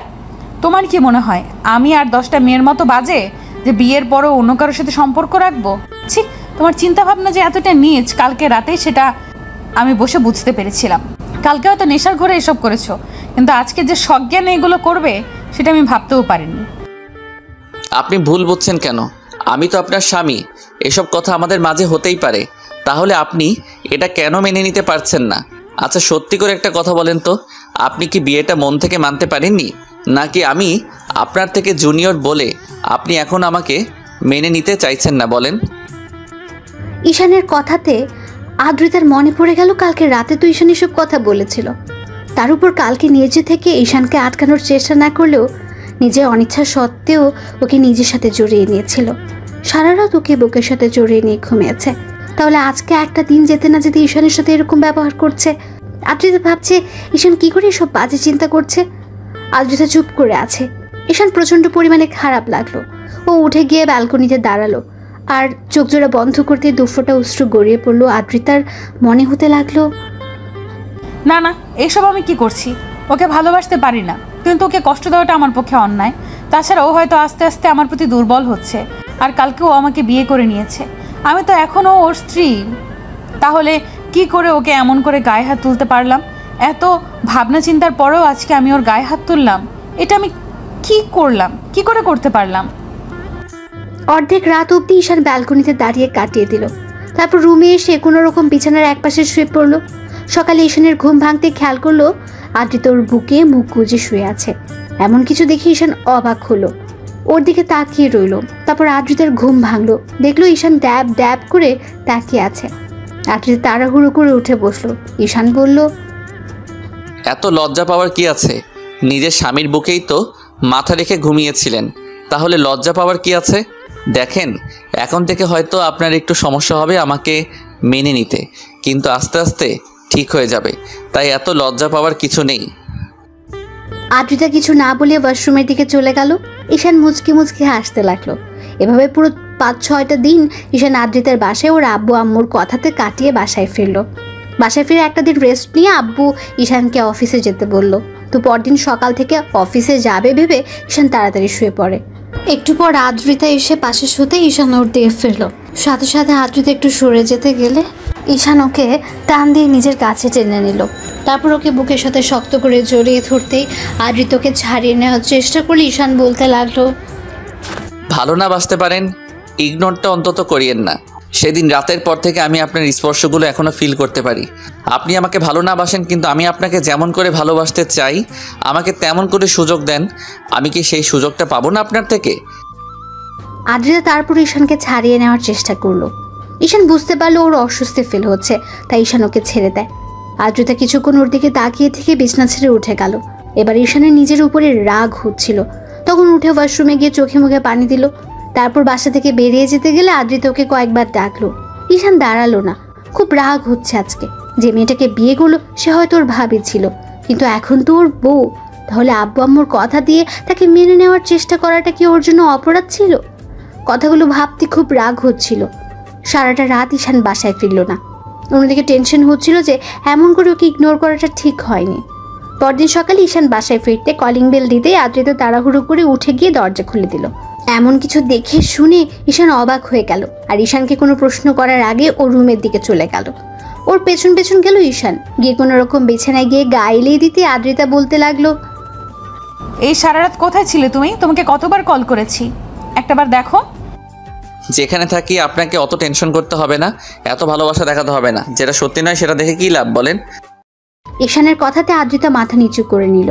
ঈশান কিছুক্ষণ চুপচাপ রেস্ট নিয়ে তারপর অফিস টাইম হতে কোনো রকমের রেডি হয়ে খাওয়া দাওয়া করে বেরিয়ে পড়লো। আর আদ্রিতাকে একটাবার বলেও গেল না, যার জন্য ওর মন খারাপ হলো। আবার পরক্ষণে মনে হলো ও তো ঈশানকে কাছে আসতে দিতে চায় না, তার উপর স্বামী হিসেবে মানেই না। সেদিন রাতে হয়তো জোর করে তার কাছে এসেছিল, কিন্তু সেদিনের পর থেকে আর ঈশানকে তেমন করে কাছে টেনে নিতে পারেনি সে। ওই রাতে ওদের মাঝে যাওয়া হয়েছিল, তারপর আর কখনো ঈশান ওকে জোর করেনি, কিংবা আদ্রিতার কাছেও আসেনি। ঈশান অফিসে গিয়ে কোনো কাজে মনোযোগ দিতে পারছিল না, বারবার আদ্রিতার করা অবহেলা কথাগুলো মনে হচ্ছিল। ঈশান চুপচাপ বসে রইল। তারপর দুপুর টাইম হতে অফিস ছেড়ে বেরিয়ে গেল। কিছুক্ষণ একটা নদীর পাড়ে বসে একা একা কথাগুলো ভাবলো। মাঝে ঈশানের বন্ধু রাজ ওকে কল করলো, তখন রিসিভ করে বলতে লাগলো, নদীর পাড়ে আসি, চলে আয়, আর প্রশ্ন করিস না। ঈশান কলটা কেটে দিল। তো 15 মিনিট পরে রাজ আসলো। ঈশান অন্যমনস্ক হয়ে বসে আছে, গায়ে অফিসের ড্রেস। রাজ গিয়ে ঈশানের পাশে বসলো। ঈশান একটাবার ওর দিকে তাকালো, তখন রাজ বলতে আরম্ভ করলো, বুঝতে পারছি কোনো এক কারণে মন খারাপ, তো বল মন খারাপের কারণটা কি ভাবি? ঈশান হ্যাঁ সূচক উত্তর দিল। তখন রাজ চুপ করে থেকে আবার জিজ্ঞেস করলো, চুপ করে থাকিস না, যেটা হয়েছে সেটা আমাকে বল। আমি জানি ভাবি হয়তো তোকে মেনে নিতে সময় নেবে, একটু ইগনোরও করবে। তার জন্য মন খারাপ করে থাকলে হয়? তোকে একটু বেশি বেশি ভালোবাসা দেখাতে হবে। তুইও যদি মন খারাপ করে থাকিস কিংবা রাগ করে ভাবির থেকে দূরে সরে যাস, তাহলে দেখবি কখনোই তোরা এক হতে পারবি না। ঈশান বিয়ের রাতের ঘটনাগুলো রাজকে খুলে বলল। তারপর থেকে ও ইগনোর করছে, সবটাই বলল। আগে তো যেটুকু দেবর হিসেবে কথা বলতো, এখন তো তার অর্ধেকটুকুও বলে না। কথাগুলো ভাবতেই ঈশানের খারাপ লাগছে। এবার রাজ বলতে লাগলো, এই সামান্য বিষয় নিয়ে মন খারাপ থাকলে হবে? তোকে ভাবির কাছে যেতে হবে, জোর করে হলেও ভালোবাসাটা বোঝাতে হবে। হয়তো তোর বড় ভাইয়ের বউ ছিল, ওই জন্য এখনো তোকে মেনে নিতে সময় লাগবে, কিন্তু সেদিন রাতে তো তোকে বাধা দিতে পারিনি। তুই তো বুঝতে পেরেছিস তোদের মাঝে কিছু একটা হয়েছে, তাহলে সমস্যা কোথায়? তুই আরো চেষ্টা কর, ওনাকে বারবার কাছে টেনে নে। তারপর তোর স্পর্শগুলো যখন ওনার কাছে অনেক বেশি ভালো লাগবে, তখন তোকে দূরে সরাতে পারবে না। হয়তো লজ্জার কারণে তোকে কাছে টেনে নিতে পারছে না, কিন্তু তুই যখন ওনার কাছে যাবি তখন তোকে দূরে সরিয়ে দিতে পারবে না। রাজের সাথে ঈশান অনেকক্ষণ যাবত আড্ডা দিল। তারপর বিকেল হতে বাসায় চলে গেল। বাসায় ফিরে ফ্রেশ হয়ে রুমে আসলো। ব্যালকনিতে আদ্রিতা দাঁড়িয়ে আছে। ওকে দেখে ঈশানের মাথায় একটু শয়তানি বুদ্ধি চাপলো, আর রাজের কথায় মনে হতে লাগলো, উনি যতই আমাকে ইগনোর করুক তাতে কি, একটা সময় তো দেবর ছিলাম, ওই জন্য হয়তো রাজের কথাটাই ঠিক যে আমাকে কাছে টেনে নিতে চাইছে না, কিন্তু কতদিন দূরে সরিয়ে রাখতে পারে সেটাও আমি দেখে নিব। ঈশান মুচকি মুচকি হাসছে আর কথাগুলো ভাবছে। এর মাঝে খেয়াল করলো বাতাসের শাড়িটা আদ্রিতার প্যাটের উপর থেকে সরে যাচ্ছে, যার জন্য ওর উন্মুক্ত কোমরটা বেশ ভালোভাবে দেখা যাচ্ছে। ঈশান নিজেকে আটকে রাখতে পারলো না, আদ্রিতার কাছে গিয়ে দাঁড়ালো। তারপর পেছন থেকে ঝাপটে জড়িয়ে ধরে ওর প্যাটের উপর 2 হাত রেখে তারপর চুলে মুখ গুজে দিল। আদ্রিতার সাথে সাথে চমকে উঠলো। তারপর ঈশানকে ছাড়িয়ে নিয়ে ওর দিকে একবার তাকাতে ঈশান হুটহাট করে ওর কপালে একটা চুমু দিয়ে দিল। তারপর আবারও ওইভাবে পেছন থেকে জড়িয়ে ধরতে আদ্রিতা বলতে লাগলো, ঈশান কি করছোটা কি? প্লিজ ছাড়ো আমাকে। আর কতবার নিজেকে ছাড়িয়ে নেবেন, আর কতবারই নিজেকে আমার থেকে দূরে সরিয়ে দিবেন বলুন? আমি কি আপনার ভালোবাসাটা কখনোই পাবো না? আপনি আমাকে ভালো না বাসেন, আমি তো বাসি। আমাকে নিজের মতো করে বাঁচতে দেন। স্বামী কষ্ট পেলে সেই কষ্টটার জন্য স্ত্রীকে উপরওয়ালার কাছে কিন্তু জবাবদিহিতা করতে হবে, সেটা জানেন তো? তাই আমাকে দূরে সরানোর চেষ্টা করবেন না, তাতে আমি কষ্ট পাবো। ঈশান বোঝান। আমি জানি আপনি আমাকে স্বামী হিসেবে মানেন না, আমাকে বিয়েটা করতে চাইছিলেন না। আমি তো আপনাকে এখন ভালোবেসে ফেলেছি। বিয়ের প্রথম দিন রাতে আমি ওরকম উল্টাপাল্টা জিনিস খেয়ে এসে আপনাকে যেমন করে স্পর্শ করছি, সেই কথাগুলো তো আমি ভুলে যেতে পারছি না। আমার ওরকম স্পর্শটা আবারও চাই। তাহলে কেন আমাকে দূরে সরিয়ে দেন? আদ্রিতা কিছু বলতে কেউ পারলো না। আর ঈশান ওর মনের অব্যক্ত অনুভূতিগুলো আদ্রিতাকে জড়িয়ে ধরে রেখে প্রকাশ করলো। আদ্রিতা বেশ অস্বস্তি লাগছিল। ঈশান যেটা বুঝতে পেরে ওকে ছেড়ে দিল আর বলতে লাগলো, একটা কথা কি জানেন তো? এতদিন ভাইয়া ভালোবাসার জন্য আপনি ছটফট করেছেন, আর এখন তার ছোট ভাই আপনাকে ভালোবাসে তো খুব বেশি কাছে পেতে চাইছে, ভালোবেসে উজাড় করে দিতে চাইছে। সেটা আপনার সহ্য হচ্ছে না, সেটা আপনি তুচ্ছ ভাবছেন। কিন্তু যখন খুব বেশি দূরে চলে যাব তখন দেখবেন এই ভালোবাসাটাই আপনার কাছে অমূল্য হয়ে যাবে। খুঁজে পাবেন না আমাকে। এই স্পর্শগুলো তখন মনে করিয়ে দিবে আপনার এই জুনিয়র বর আপনাকে কতটা ভালোবাসত। ঈশান আদ্রিতার কাছে আসার চেষ্টা করে আরও ঈশানকে এমন করে দূরে সরিয়ে দেয়। তো এভাবে পুরো একটা মাস কেটে গেল। এর মাঝে ঈশান যতবার আদ্রিতার কাছে যাওয়ার চেষ্টা করেছে, আদ্রিতা ততই ওকে ইগনোর করেছে। আর এই একটা মাসে ঈশান বেশ কয়েকবার আদ্রিতার সাথে শারীরিক সম্পর্কে লিপ্ত হয়েছে, কারণ ঈশান এখন কষ্ট পেলেই নেশা করে বাসায় ফেরে, যার জন্য আদ্রিতা ওকে আটকে রাখতে পারে না। আর মিহিও ঈশানের আর আদ্রিতার বিষয়টা বুঝতে পেরে কয়েকবার ঈশানকে ওসব উল্টাপাল্টা ওষুধ খাইয়ে দিয়েছিল। আর ঈশানও সেই মাতলামি করে আদ্রিতাকে জোরপূর্বক ভালোবাসা ভরিয়ে দিয়েছে, যার জন্য আদ্রিতা চাইলেও আর ঈশানকে আটকে রাখতে পারেনি। তো বেশ কয়েকটা দিন পরের ঘটনা, দুপুরের দিকে ঈশান বাসায় আসে, দেখে আদ্রিতা কার সাথে যেন হেসে হেসে কথা বলছে। ঈশান বেশ কিছুক্ষণ ওর সাথে কথা বলার চেষ্টা করলে যখন আদ্রিতা কোনো রেসপন্স করছিল না, তখন ঈশানের বেশ খারাপ লাগলো। অন্যদিকে আদ্রিতা জানে ঈশানকে যদি একটু সুযোগ দেয় তাহলে ও দুষ্টুমি করতে শুরু করবে। এমনিতেই তো আর ঈশান অফিস থেকে ফিরে আসেনি, তাই আদ্রিতা ঈশানকে কোনো পাত্তা দিল না। ওর প্রচণ্ড পরিমাণ রাগ হয়ে গেল, কন্ট্রোল করতে না পেরে টেবিলের উপরে থাকা একটা কাচের গ্লাস নিয়ে দেওয়ালে ছুঁড়ে মারল, তারপর বাসা থেকে বেরিয়ে গেল। ঈশানের এরকম রাগান্বিত চেহারা দেখে আদ্রিতা ভয় পেয়ে গেল। ঈশানের প্রচণ্ড পরিমাণে খারাপ লাগলো, ভাবলো যে মানুষটাকে এত বেশি ভালোবাসে সে ওকে এরকম করে ইগনোর করছে। তো সারাটা দিন ঈশান আর বাসায় ফিরল না। রাত 12টার দিকে যখন মাতাল অবস্থায় বাসায় ফিরলো, তখন দরজা খুলতে ঈশান খেয়াল করলো আম্মু, আব্বু, মিহি আর আদ্রিতা ডাইনিং রুমে বসে আছে। ঈশান দুলতে দুলতে রুমের দিকে যেতে গেলে আদ্রিতা ওর কাছে আসলো, তারপর ওকে ধরতে গেলে ঈশান বলল, একদম আমাকে ছোবেন না, কোনো ভালোবাসা দেখাতে হবে না। আপনি আমাকে ভালোবাসেন না, এখন আব্বু আম্মুর সামনে ভালোবাসা দেখাতে হবে না। আপনি চাইলে বাড়ি চলে যেতে পারেন, আমি আর আপনাকে ডিস্টার্ব করব না। ঈশানের এরকম কথা শুনে আব্বু, আম্মু আর মিহির বুঝতে বাকি রইল না আদ্রিতা এখনও ঈশানকে মেনে নিতে পারেনি, যার জন্য ঈশান প্রায় ড্রিঙ্কস করে আসে। মিহি বিষয়টা খেয়াল করে কয়েকবার আব্বু আম্মুকে বললো, ওরা বিশ্বাস করেনি। কিন্তু আজকে স্বচক্ষে দেখার জন্য ওরা ডাইনিং রুমে বসেছিল। ঈশানের মুখ থেকে এমন কথা শুনতে আদ্রিতা মাথার নিচু করে ফেলল। আব্বু আম্মু ভেবেছিল আদ্রিতা হয়তো বিয়েটা মেনে নিয়েছে, কিন্তু এখনও যে ঈশানকে এত বেশি ইগনোর করে সেটা ভাবতেও পারিনি। ঈশান পড়ে যেতে নিলে আদ্রিতা আবার ওকে ধরতে লাগলো। ঈশান ওকে ছাড়িয়ে নিল আর বলতে লাগলো, একদম ছোবেন না আমাকে, আপনি আমাকে একটু ভালোবাসেন না, দরকার নেই আর আপনার ভালোবাসার। কেন বিয়ে করেছিলেন আমাকে? আমি তো অন্য একটা মেয়েকে বিয়ে করতে পারতাম, তাকেও অনেক ভালোবাসতে পারতাম। তাহলে কেন আপনি আমার লাইফে আসলেন? যেদিন থেকে আপনার সাথে বিয়ের কথা চলছে সেদিন থেকে আমি আপনাকে নিয়ে ভাবতে ভাবতে ভালোবেসে ফেলেছি। শুধু আপনাকেই বোঝাতে পারলাম না কতটা ভালোবাসি। ঈশান, তুমি ড্রিঙ্কস করেছো? প্লিজ রুমে চলো, দেখো উল্টাপাল্টা কথা বলো না, আমি তোমাকে সবটা বুঝিয়ে বলবো। কি বোঝাবেন আপনি আমাকে? কিচ্ছু বোঝাতে হবে না। আপনি আমাকে যতটা পিচ্চি মনে করেন আমি অতটাও পিচ্চি নই। আমি আপনার বর, সবটাই জানি। স্বামীর ভালোবাসাটা আমি আপনাকে দিয়েছি, আর আপনি আমাকে বারবার দূরে সরিয়ে দিয়েছেন। দরকার নেই আর আমাকে এরকম করে সাহায্য করার। অনেক দয়া করেছেন আমার উপর, আর করতে হবে না। আপনি কালকে বাসায় চলে যাবেন আমার সাথে, আর আমার পরিবারের সাথে আপনাকে থাকতে হবে না। ঈশান কথাগুলো বলে নিজেকে ছাড়িয়ে নেওয়ার চেষ্টা করলো। আদ্রিতা জোরপূর্বক ওকে রুমে নিয়ে শুয়ে দিতে গেলেই ঈশান হঠাৎ করে ওকে জড়িয়ে ধরল। আদ্রিতা টাল সামলাতে না পেরে ঈশানকে নিয়ে বিছানায় পড়ে গেল। ঈশান উপরে আর আদ্রিতা নিচে। দুজনে বিছানায় পড়তে আদ্রিতার ঠোঁটের সাথে ঈশানের ঠোঁট জোড়া লেগে গেল। ঈশান আদ্রিতার মিষ্টি ঠোঁটের ছোঁয়া পেতে রেসপন্স দিতে আরম্ভ করলো। আদ্রিতা নিজেকে ছাড়িয়ে নেওয়ার চেষ্টা করলে ঈশান ওকে নিজের সাথে আরও শক্ত করে চেপে ধরে কিস করতে আরম্ভ করলো। তারপর আস্তে আস্তে পুরো আদর করে ভরিয়ে দিতে লাগলো। আর বাকি রাতটা জুড়ে আদ্রিতার অনিচ্ছা সত্ত্বেও ঈশান ওকে ভালোবাসা আর আদরে আদরে ভরিয়ে দিল।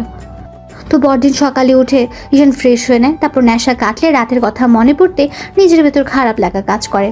যে মেয়েটা ওকে ভালোবাসতে পারবে না তার সাথেও জোর করে এসব করে ফেলে বারবার। ঈশানের ইচ্ছে হয় না আদ্রিতার ইচ্ছের বিরুদ্ধে এসব করতে, কিন্তু আবার কখনো খুব বেশি রাগ হলে আদ্রিতাকে জোর করে কাছে টেনে নেয়, কারণ ঈশানের বন্ধুরা ওকে তেমনটাই বলেছে, যার জন্য ঈশান আর থাকতে পারে না। তার উপর যখন থেকে ও ঈশানকে স্পর্শ করছে তখন থেকে ঈশান ওকে কাছে পাওয়ার জন্য পাগল হয়ে উঠছে। তো আদ্রিতা মুখ ভার করে রুমে বসে আছে, তখন ঈশান এসে ওর পাশে বসলো। তখন আদ্রিতা একবার ওর দিকে তাকালে ঈশান বলতে লাগলো, কালকে রাতের জন্য সরি। আর শুধু কালকে রাত নয়, আপনার লাইফটাকে এভাবে নষ্ট করে দেওয়ার জন্য আমি সরি। হয়তো সরি বলাটা এসবের জন্য অনেক কম। আসলে আমি বুঝতে পারিনি আপনি এতগুলো দিনেও আমাকে মেনে নিতে পারবেন না, হয়তো আর কখনো মানতে পারবেন না। আচ্ছা, আপনি একটা কাজ করতে পারেন, বাসায় চলে যেতে পারেন। এখানে থাকলে তো আমি আপনাকে প্রতিনিয়ত টর্চার করব। এখন সজ্ঞানেই বলছি, আপনি বাসায় চলে যান। আর আমি কখন আপনার সাথে কি করে ফেলি তার ঠিক নেই। আর যেটা হয়েছে তার জন্য আমি আপনার কাছে মাফ চাইছি। প্লিজ আপনি এগুলো মনে রাখবেন না। ঈশান কথাগুলো বলে বাসা থেকে বেরিয়ে গেল। আব্বু আম্মু মিহি নিচে বসেছিল। ঈশানকে বেরিয়ে যেতে দেখে মিহি বারবার ওকে ডাকলো, তারপরও ঈশান শুনলো না। তো পুরোটা দিন ঈশান বাইরে কাটিয়ে বাসায় আসলো। তারপর আসতে দেখলো আদ্রিতা বাসাতে নেই, যার জন্য ঈশান একবার আব্বু আম্মুকে জিজ্ঞেস করতে গিয়েও জিজ্ঞেস করলো না। তারপর খাবার খেয়ে টেবিলে গিয়ে বসতে আম্মু কিছুক্ষণ ওর মুখের দিকে তাকিয়ে রইল। আজকে ঈশান সন্ধ্যার দিকেই বাসায় ফিরে এসেছে। সবাই ওর দিকে তাকিয়ে আছে দেখে বলতে লাগলো, এমন করে তাকিয়ে থাকার কি আছে? আমি কোনো এলিয়েন নাকি যার জন্য তোমরা এমন করে তাকিয়ে আছো? তো এভাবে 4-5টা দিন কেটে গেল। ঈশান এই কয়েকটা দিন আর আদ্রিতাকে কলও করলো না আর ওকে আনতেও গেল না। অন্যদিকে আদ্রিতা এখন মন খারাপ করে বসে থাকে। আদ্রিতা কয়েকটা দিন ধরে ভেবেছে ঈশানকে কেন মানতে পারছে না। ও পুরো একটা দোটানার মধ্যে আছে। তো এভাবে আরও কয়েকটা দিন কেটে যেতে ঈশান সিদ্ধান্ত নিল ব্যবসার কাজে বাইরে চলে যাবে। কয়েকটা দিন বাইরে থেকে ঘুরে আসলে হয়তো আদ্রিতার মায়াটা কাটাতে পারবে। কারণ ওকে যতবার স্পর্শ করেছে সেই স্পর্শগুলো ঈশানের মনে গেঁথে গেছে। তাই ঈশানের বেহায়া মনটা বারবার আদ্রিতার কাছে ছুটে যাচ্ছে। কিন্তু তারপরও নিজেকে আটকে রাখে। খুব বেশি কষ্ট হয় যাকে ভালোবাসে তাকে ছেড়ে দূরে থাকতে। কারণ মানুষটাকে বড্ড বেশি ভালোবেসে ফেলেছে সে। ওদের মাঝে আগে কি সম্পর্ক ছিল, বিয়ের আগে ওরা কি কাকে কেমনভাবে দেখেছে সেটা নিয়ে ঈশান ভাবে না। ঈশান আদ্রিতাকে ভালোবাসে, সেটা ওর কাছে শেষ কথা। যেই ভাবা সেই কাজ। ঈশান মনে এক প্রকার আকাশ সমান কষ্ট নিয়ে 2 দিন পরে ব্যাংককের উদ্দেশ্যে রওনা দেয়। তারপরে সেখানে প্রায়ই 1 মাস ব্যবসার বাহানা দিয়ে পড়ে রইল। এর মাঝে আদ্রিতার সাথে ঈশানের কোনো কথা হয়নি, না ঈশান ওর সাথে কোনো কথা বলার চেষ্টা করেছে। অবশ্য কয়েকবার বাসা থেকে জিজ্ঞেস করেছে আদ্রিতার সাথে কথা হয়েছে কিনা। ঈশান ততবার বিষয়টা এড়িয়ে গেছে। ঈশান এখন আর চায় না যে মেয়েটা ওকে ইগনোর করে, ওকে বোঝার চেষ্টাও করে না, তাকে নিয়ে অন্তত আর ভাবতে। দিনে কাজে ব্যস্ত থাকায় হয়তো আদ্রিতার কথাগুলো মনে পড়ে না, কিন্তু প্রত্যেক রাতে ওর মনে পড়ে যায়। সেদিন রাতেও ঈশান আদ্রিতাকে স্পর্শ করেছিল। কথাগুলো ভাবলেই বুকের ভেতরটা মুচড়ে যায়। এভাবে পুরো 1.5 মাস ঈশান ব্যাংককে কাটিয়ে তারপর সব কাজ শেষ করে বাসায় ফেরল। আর ওদের বিয়ে হয়েছে প্রায় 3টা মাস কেটে গেছে। তো সেদিনের পর থেকে আদ্রিতা ঈশানের সাথে কোনো যোগাযোগ করার চেষ্টাও করেনি, আর খোঁজখবর সেটা তো দূরে থাক। ঈশান মাঝে মধ্যে খেয়াল করেছে আদ্রিতা অনলাইনে অ্যাক্টিভ আছে, তারপরও আর ওকে কোনো মেসেজ করেনি। অন্যদিকে আদ্রিতা ঈশানকে নিয়ে ভাবে না, সেটা ঈশান খুব ভালো করেই বুঝে গেছে। বাসায় আসার পর যখন আব্বু আম্মু জিজ্ঞেস করছিল আদ্রিতার সাথে কথা হয়েছিল কিনা, তখন ঈশান বলেছিল, আম্মু সবেমাত্র বাসায় আসলাম আর এসব কথা জিজ্ঞেস করতে শুরু করে দিয়েছো। এমন না যে তোমরা বিষয়টা জানো না, তাহলে এত কেন জিজ্ঞেস করতে হবে? আব্বু, তুই এভাবে কথা বলছিস কেন? আমি তো শুধু জিজ্ঞেস করলাম মাত্র, আর তুই রেগে যাচ্ছিস কেন? দেখো আম্মু, আমি রাগ করছি না। এটা সামান্য বিষয়, যার সাথে আমার পুরো 2টা মাস যাবত যোগাযোগ নেই, তার সম্পর্কে আমি কি করে বলবো? তোমরাও তো একটাবার খোঁজ খবর নিয়ে দেখতে পারতে নাকি? আমার মতো রাগ করে খোঁজ খবর নেওয়াটা বন্ধ করে দিয়েছো। সবাই চুপ করে আছে, তাই ঈশান কথা না বাড়িয়ে রুমে চলে গেল। তারপর ফ্রেশ হয়ে রেস্ট নিতে লাগলো। এভাবে আরও কয়েকটা দিন কেটে গেল। ঈশান অফিসে বসে আছে, এর মাঝে আদ্রিতার বাসার নম্বর থেকে কল আসলো। বেশ কিছুক্ষণ বাজার পর ঈশান রিসিভ করলো। ওপাশ থেকে আদ্রিতার আম্মু বলতে আরম্ভ করলো, আব্বু কোথায় তুমি? কেন আম্মু, কোনো সমস্যা হয়েছে? আপনি এভাবে কথা বলছেন কেন? আপনার কণ্ঠটা কেমন যেন শোনাচ্ছে। কোনো সমস্যা হয়েছে আমাকে বলেন। আব্বু, তোমার বউ তো মাথা ঘুরে পড়ে গেছে, একটু আসতে পারবে তুমি? আদ্রিতার সম্পর্কে এরকম কথা শোনার সাথে সাথে ঈশানের বুকের ভেতরটা মোচড় দিয়ে উঠলো। ঈশান উঠে দাঁড়ালো আর বলতে আরম্ভ করলো, আম্মু কী সব বলো? কখন হয়েছে আর কিভাবে হলো? ও এখন কেমন আছে? এখন ভালো আছে। ডক্টর ইনজেকশন পুশ করে দিয়েছে আর বলেছে ও প্রেগনেন্ট। তুমি কি একটু আসতে পারবে আব্বু? আদ্রিতা প্রেগনেন্ট কথা শোনার সাথে সাথে ঈশানের হাত থেকে ফোনটা পড়ে গেল। ওর চোখ দিয়ে টপ টপ করে পানি পড়তে আরম্ভ করলো। ঈশান চেয়ারটায় বসে পড়ল। অন্যদিকে আদ্রিতার আম্মু ঈশানের কোনো রেসপন্স না পেয়ে কলটা কেটে দিলেন। ঈশান 5 মিনিট পরে তাড়াহুড়ো করে অফিস থেকে বেরিয়ে গেল। তারপর আব্বু আম্মুকে ফোন করে দিতে ওরা বিষয়টা জানতে পেরে অনেক খুশি হলো। আধা ঘন্টার মধ্যে ঈশান আদ্রিতার বাসায় আসতেই দৌড়ে ওর রুমে গেল। আদ্রিতা বিছানায় আতশোয়া হয়ে বসে আছে। ঈশানকে দাঁড়িয়ে থাকতে দেখে আদ্রিতার আম্মু রুম থেকে বেরিয়ে গেলেন। ঈশান গুটি গুটি বায়ে গিয়ে আদ্রিতার সামনে দাঁড়ালো। আদ্রিতা একবার ওর দিকে তাকিয়ে লজ্জা পেয়ে মাথাটা নিচু করে নিল। লজ্জায় আদ্রিতার গালগুলো লাল বর্ণ ধারণ করেছে। আদ্রিতা একদম জড়সড় হয়ে গেছে ঈশানকে দেখে।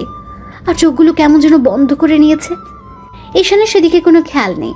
ও তাড়াহুড়ো করে আদ্রিতার সামনে বসলো।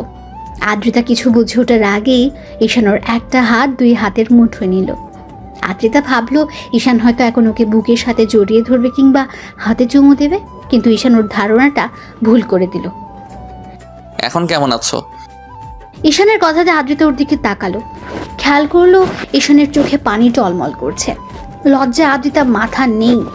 হ্যাঁ সূচক উত্তর দিতেই ঈশান আবার বলতে লাগলো, জানি আমার সাথে কথা বলার কোনো ইচ্ছা আপনার নেই, কিন্তু দেখো আমি তো কোনো অন্যায় করিনি, তোমাকে ভালোবেসেছি। আর এই বেবিটা তো তোমার আমার দুজনেরই, তাই না? আমি বুঝতে পারছি না কি বলবো। এই সিচুয়েশনে আমার না খুব কষ্ট হচ্ছে আর প্রচণ্ড পরিমাণ ভয়ও লাগছে। মনে হচ্ছে তুমি এই বেবিটা নিয়ে খুশি নও। ঈশানের এরকম কথা শুনে আদ্রিতা অসহায়ভাবে ওর দিকে তাকালো। তখন ও আবার বলতে আরম্ভ করলো, আচ্ছা, রাগ অভিমান যদি তোমার আমার উপর থাকে সেটা আমার উপর দেখিও, তারপরও ভুলে ওই বেবিটার কোনো ক্ষতি করো না। ও তো আমার একার বেবি নয়, বলো, তোমারও। তাই প্লিজ ওর কোনো ক্ষতি করো না। আর আমি কথা দিচ্ছি, তুমি ওকে যদি রাখতে না চাও তাহলে ও পৃথিবীতে আসার সাথে সাথে আমি তোমার কাছ থেকে ওকে নিয়ে অনেক দূরে চলে যাব। তারপর আমার বেবিটার কোনো ক্ষতি করো না প্লিজ। ঈশান কথাগুলো বলেই কান্না করে দিল। ওর চোখ দিয়ে অনবরত পানি পড়ছে। আদ্রিতা ভাবতেও পারেনি এমন একটা দিনে ঈশান এমন একটা কথা বলবে। ওর এমন কথা শুনে আদ্রিতা অবাক হয়ে গেল। তারপর বলতে আরম্ভ করলো, ঈশান, এসব কি বলছো তুমি? আমি বেবির ক্ষতি করে দেব মানে? তুমি আমাকে এতটা বাজে ভাবতে পারছো? ছি, তুমি এসব কি করে বলতে পারছো? আপনি তো আমাকে স্বামী হিসেবে মানেন না, এই বিয়েটাকেই মানেন না। আজকে 3টা মাস হয়ে যাচ্ছে, আপনি একটাবার নিজে থেকে আমার খোঁজ খবর নেননি। 2টা মাস হয়ে গেল আমাদের মাঝে কোনো যোগাযোগ নেই। আমি জানি আপনি আমাকে স্বামী হিসেবে মানতে পারেননি, ওই জন্য আমার থেকে দূরে সরে থাকার চেষ্টা করছেন। আমি একবার বলতে আপনি বাসায় চলে আসছেন, কিন্তু দেখেন 1টা মাস তো আমার সাথে ছিলেন। আর এই বেবিটা যে আমার, আমি এটা খুব ভালো করে জানি। তাছাড়া আপনি যে ওকে মন থেকে মানতে পারবেন না সেটা আমার জানতে আর বাকি নেই। তাই প্লিজ অন্তত ওর কোনো ক্ষতি করিয়েন না। ছি ঈশান, তুমি এসব কি বলতে চাইছো? তোমাকে আমি মেনে নিতে পারিনি কিংবা বিয়েটা মন থেকে মানতে পারিনি, তার জন্য আমাদের বেবিটাকে আমি নষ্ট করে দেব? ওকে আমি কষ্ট দেব? তুমি এতটা বাজে আমাকে ভাবতে পারলে? না মানে আসলে আমি ভেবেছিলাম আপনি বেবিটা। ঈশান কথাটা শেষ করার আগে আদ্রিতা ওর মুখটা হাত দিয়ে আটকে দিল আর কান্না করে দিয়ে বলতে লাগলো, প্লিজ ঈশান, আর এরকম বাজে কথা বলো না। এইসব বললে আমার খারাপ লাগছে। তুমি এতটা বাজে আমাকে ভাবতে পারছো? ছি, আমার ভাবতেই অবাক লাগছে। তুমি আমার স্বামী হয়েও আমাকে এইরকম একটা কথা বলতে পারছো? আমি তো তোমার অপেক্ষাতে ছিলাম, ভেবেছিলাম তুমি এসে আমাকে এখান থেকে নিয়ে যাবে। আমি যোগাযোগ করতে পারছিলাম না, রাগ করে ফোনটা ভেঙে দিয়েছিলাম, কারণ তুমি আমাকে এত ভালোবাসার পরেও তোমার ভালোবাসাটা আমি বারবার দূরে সরিয়ে দিয়েছিলাম। আমি 1 মাস যাবৎ শুধু তোমাকে নিয়েই ভেবেছি। ভাবতে ভাবতে তোমার প্রতি আমার ভালোবাসার সৃষ্টি হয়েছে।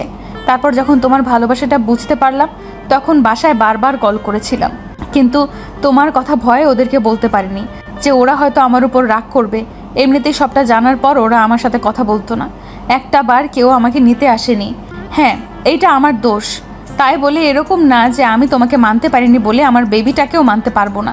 আমি স্বামীর ভালোবাসা ছাড়া কতটা কষ্টের 1টা মাস পার করেছি। যখন তুমি আমাকে স্পর্শ দিয়েছো, হয়তো মন থেকে মানতে পারিনি, কিন্তু শেষ 1টা মাস আমি বুঝতে পেরেছি তোমার ভালোবাসাটা আমার লাইফে কতটা প্রয়োজন। তার মানে আপনি? ঈশান কথাটা বলে শেষ করতে পারলো না। তার আগে আদ্রিতা ঈশানকে ঝাপটে জড়িয়ে ধরে কান্না করে দিল আর বলতে লাগলো, হ্যাঁ, আমি আমার সেই জুনিয়র মাতাল দেবর বরটাকেই ভালোবেসে ফেলেছি। আর এত ভালোবাসি যার জন্য তার অস্তিত্বটা আমার মাঝে একটু একটু করে বেড়ে উঠছে। আমি কি করে তাকে কষ্ট দিব বলো? তুমি প্লিজ আর কখনো এসব কথা বলো না জান। এর মাঝে আব্বু আম্মু দরজায় এসে দাঁড়ালো। ঈশান একবার দরজার দিকে তাকিয়ে থাকে, বুকের সাথে খুব শক্ত করে জড়িয়ে নিল। ভাবলো এখন রাগ অভিমান করে থেকেই বা কী লাভ? তাছাড়া যখন বুঝতে পেরেছে তাহলে ওকে কষ্ট দিয়ে বা কী লাভ?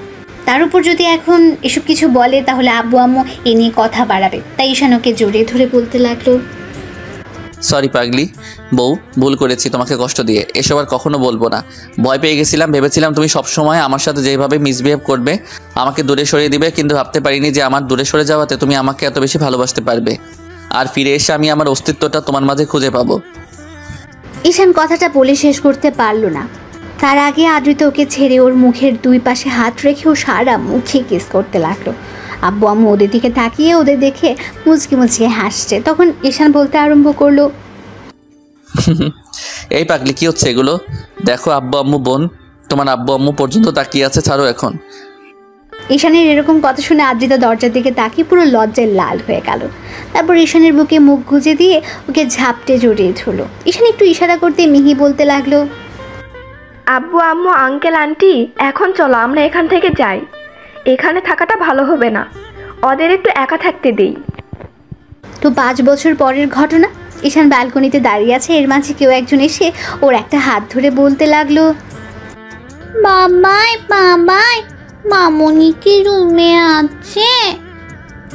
কারো আধো আধো কণ্ঠে কথা শুনে ঈশান খেয়াল করলো তন্নি গুটি গুটি বাই ওর দিকে এগিয়ে আসছে। ঈশান পিছিটা সামনে হাঁটু কেড়ে বসে ওর গালটা টেনে দিয়ে কপালে একটা চুমু দিয়ে বলতে লাগলো, কেন মামুনি, কি হয়েছে? তুমি তোমার মামুনিকে খুঁজছো কেন? না মানে আমি না একটা কথা শুনেছি জানো তো বাবাই। কি কথা আমার পিচ্চি পরিটা? আমি বলবো কিন্তু তুমি মামুনিকে বলবে না কেমন? না হলে মামুনি আমাকে বোকা দেবে। আচ্ছা বলো, বলবো না, তুমি আমাকে বলো। বাবাই আমি শুনেছি আম্মু নাকি তোমার থেকে সিনিয়র। ঈশান তন্নির কথাতে একটা মুচকি হাসি দিয়ে ওর গালে একটা পাপ্পি দিয়ে ওর গলাটা জড়িয়ে ধরতে ঈশান ওকে আলতো করে জড়িয়ে ধরে বলতে লাগলো, হ্যাঁ মামুনি, সেটা ঠিক আছে, কিন্তু তোমাকে এসব কথা কে বললো? মামুনি যেদিন বলেছিল আর তোমাকে বলতেও বারণ করেছিল, ওই জন্য আমি বারণ করলাম যেন মামুনিকে তুমি না বলো। বাবা মেয়ে মিলে এখানে লুকিয়ে কথা বলা হচ্ছে শুনি? কি কথা বলা হচ্ছে শুনি? আমাকে রেখে কী সব বলা হচ্ছে? বাবা চুপ করো, মামুনি এসে গেছে, কখনো কিন্তু এসব বলবে না, আর যদি বলো তাহলে বলবো আমি এগুলো বলিনি, কেমন? তন্নি আব্বুকে ছেড়ে দিয়ে দৌড়ে চলে গেল আর আদ্রিতা ওর দিকে তাকিয়ে রইল। এবার ঈশান উঠে এসে ওর সামনে দাঁড়াতে আদ্রিতা ঈশানের চোখে চোখ রাখলো। ও আদ্রিতার দিকে ড্যাব ড্যাব করে তাকিয়ে আছে দেখে বলল, এই এমন করে তাকিয়ে কি দেখো শুনি? কথা শেষ করতে পারলো না। ঈশান ওর কোমর জড়িয়ে ধরে নিজের সাথে মিশে নিল। তখন আদ্রিতা একটা রাগী মুড নিয়ে বলল, এই তোমার মতলব কি? এই ভর দুপুরে কি শুরু করলে আবার? এমন করে তাকিয়ে আছো কেন তুমি? আমার বউটাকে দেখছি, তাতে তোমার কি? আর এমন করে তোমাকে কেন কাছে টেনে নিচ্ছি বুঝতে পারছো না? এখন আমার আদর আদর পাচ্ছে। আর তন্নি সেদিন বলছিল ওর পুচকে একটা ভাই আসবে কবে, সেজন্য ভাবছিলাম যে খুব শীঘ্রই ওর ভাইটাকে আনার ব্যবস্থা করব। আদ্রিতা রাগ করবে কি ঈশানের এরকম কথাতে লজ্জায় পুরো লাল হয়ে গেল। তারপর হঠাৎ ওর বুকে মুখ লুকিয়ে বলতে লাগলো, তুমি না ফাজিল একটা, খালি এসব বলে লজ্জা দাও। তার উপর জানো এসব বললে আমার প্রচণ্ড পরিমাণে লজ্জা লাগে, আর তুমি সেগুলোই করো। তোমাকে লজ্জায় ফেলতে তো আমার ভালোই লাগে। লজ্জায় তো যখন তোমার লাগে তখন তোমার গালগুলো টমেটো মতো লাল হয়ে যায় না, তখন তোমাকে আদর করতে বেশ লাগে। যা দুষ্টু, তোমার শ্রোতাদের সামনে কী সব উল্টাপাল্টা বলো? হ্যাঁ তুমি না আসলেই অনেকটা দুষ্টু আর লুচু একটা। তাহলে তো লুচুগিরিটা করেই দেখাতে হয়। এই না, উল্টাপাল্টা কিছু করবে না কিন্তু এখন।